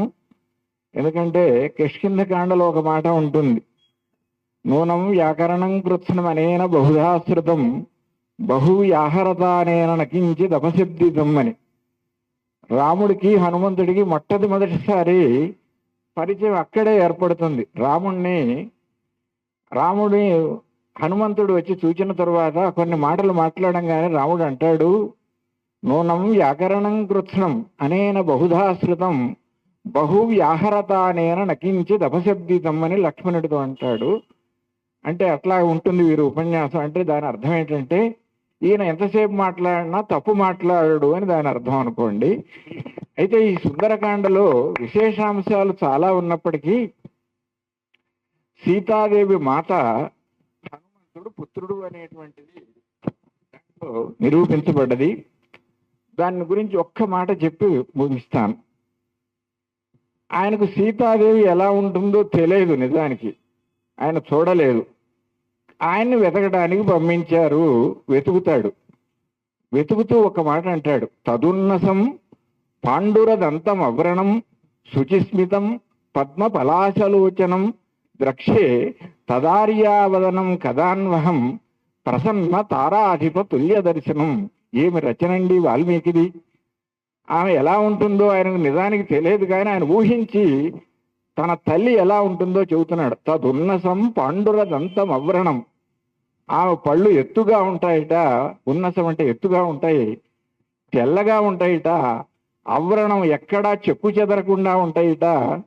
శుచిస్మితం తెల్లని చిరునవ్వుతో కూడి ఉంటాయిట. పద్మ అది పళ్ళ వరకు వర్ణించాడు. మా అమ్మగారి పళ్ళు బాగుంటాయి. తర్వాత తదున్నసం పాండుర దంతం అవ్రణం శుచిస్మితం పద్మ పలాశలోచనం. తామర పువ్వుల వంటి కన్నులు మా అమ్మవి. అలాంటి తల్లి ఇంకా ఎలా ఉంటుంది? ప్రసన్న తారాధిప తుల్య దర్శనం, నిర్మలమైన పూర్ణిమా చంద్రుడి వంటి ముఖము గల మా అమ్మ ముఖమును ద్రక్షే కదా, ఎప్పుడు చూడగలను, ఇంకా నేను చూడలేకపోతున్నానే, అలాంటి తల్లిని నేను ఎప్పుడు చూడగలను అని ఒక పుత్రుడు బాధపడతాడు. సరే, తర్వాత ఆమెను కలుస్తాడు. సహజంగా ఈ శ్లోకాన్ని మనం ఎప్పుడైనా ఏదైనా వస్తువు పోగొట్టుకుంటే మళ్ళీ అది లభించడానికి ఈ శ్లోకం చదువుకోవాలి అని చెబుతూ ఉంటారు. సరే, ఆమెను కలుస్తాడు. అంతా అయిపోయాక ఆమంటుంది, త్వం అస్మిన్ కార్యనిర్యోగే ప్రమాణం హరిసత్తమా హనుమన్ యత్నమాస్థాయ దుఃఖక్షయ కరోభవ. ఆమెకుట ఈయన దుఃఖక్షయాన్ని కలిగించాలట. త్వం అస్మిన్ కార్యనిర్యోగే ప్రమాణం హరిసత్తమా అని పిలుస్తున్నది.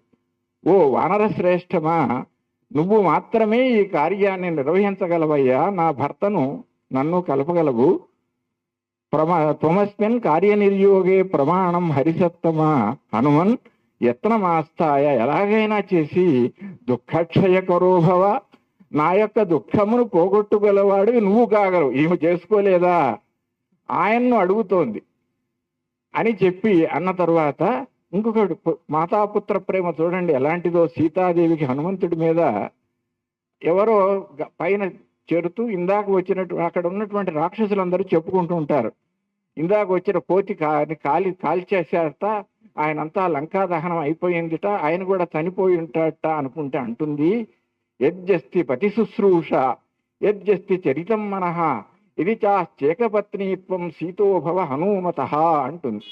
ఏమి పుత్ర ప్రేమండి, నేనే గనక పతివ్రతనైతే, నేనే గనక యజ్జస్తి పతి శుశ్రూష యజ్జస్తి చరితం మహః, నేను మంచి చరిత్ర గలదానని పవిత్రవంతురానైతే, ఇది చాశ్చేకపత్నీత్వం, నేనే గనక ఏకపత్ని వ్రతము కలదానైతే ఆ హనుమంతుడు నీ చల్లబరచవయ్యా అగ్ని అని అడుగుతుంది. అది మాతాపుత్ర ప్రేమ. సుందరకాండలో విషయాలు చెప్పుకోవాలంటే అనంతం, వారు చెప్పిన తర్వాత నేను చెప్పడం హాస్యాస్పదం, కానీ ఆ మాతాపుత్ర ప్రేమ గురించి వివరించి ఇందులో ఏవైనా తప్పులుంటే మన్నించమని క్షమించమని ప్రార్థిస్తూ ముగిస్తున్నాను. చాలా మీరు కూడా అనేక విషయాలని మరి మాకు తెలియజేసినందుకు ధన్యవాదాలు తెలుపుతున్నాం. ఇప్పుడు బంగారు శర్మ గారికి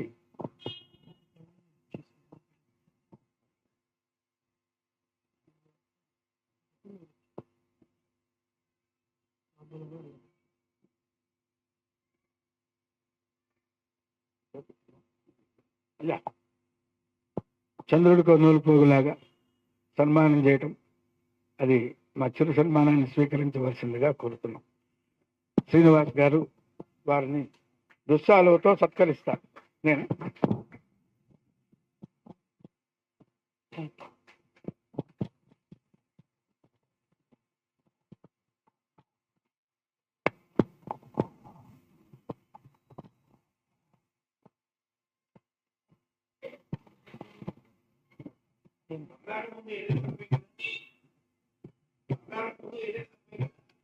బంగారం ఎంత బంగారమైనా బంగారం కంటే గొప్పది భక్తి. రుక్మిణి సత్యభామల విషయంలో సత్యభామ భగవంతుని బంగారంతో అది చూద్దామని చూస్తుంది, ఆ బంగారం సరిపోలేదు, భక్తి సరిపోయింది. ఇది ఉత్త బంగారం కాదు, ఇది ఉత్త బంగారం కాదు, ఇది ఉత్త బంగారం కాదు, భక్తితో కూడిన బంగారం. అయ్యా, రేపు ఎల్లుండి ఉండదు, సోమవారం నుంచి మరలా ప్రవచనాలు ఉంటాయి. మరి అందరూ కూడా ఈ విధంగానే దయచేసి సభను దిగ్విజయించవలసిందిగా ప్రార్థిస్తూ, మరొకసారి మరి అక్కడ హారతి, స్వామివారికి అమ్మవారికి హారతి ఉంటుంది, ఆ హారతిని చూసిన తర్వాత మనం అందరం కూడా ఇలా చేద్దాం. ఈ పూటకి సభ సంపూర్ణమైంది. హర హర మహాదేవ.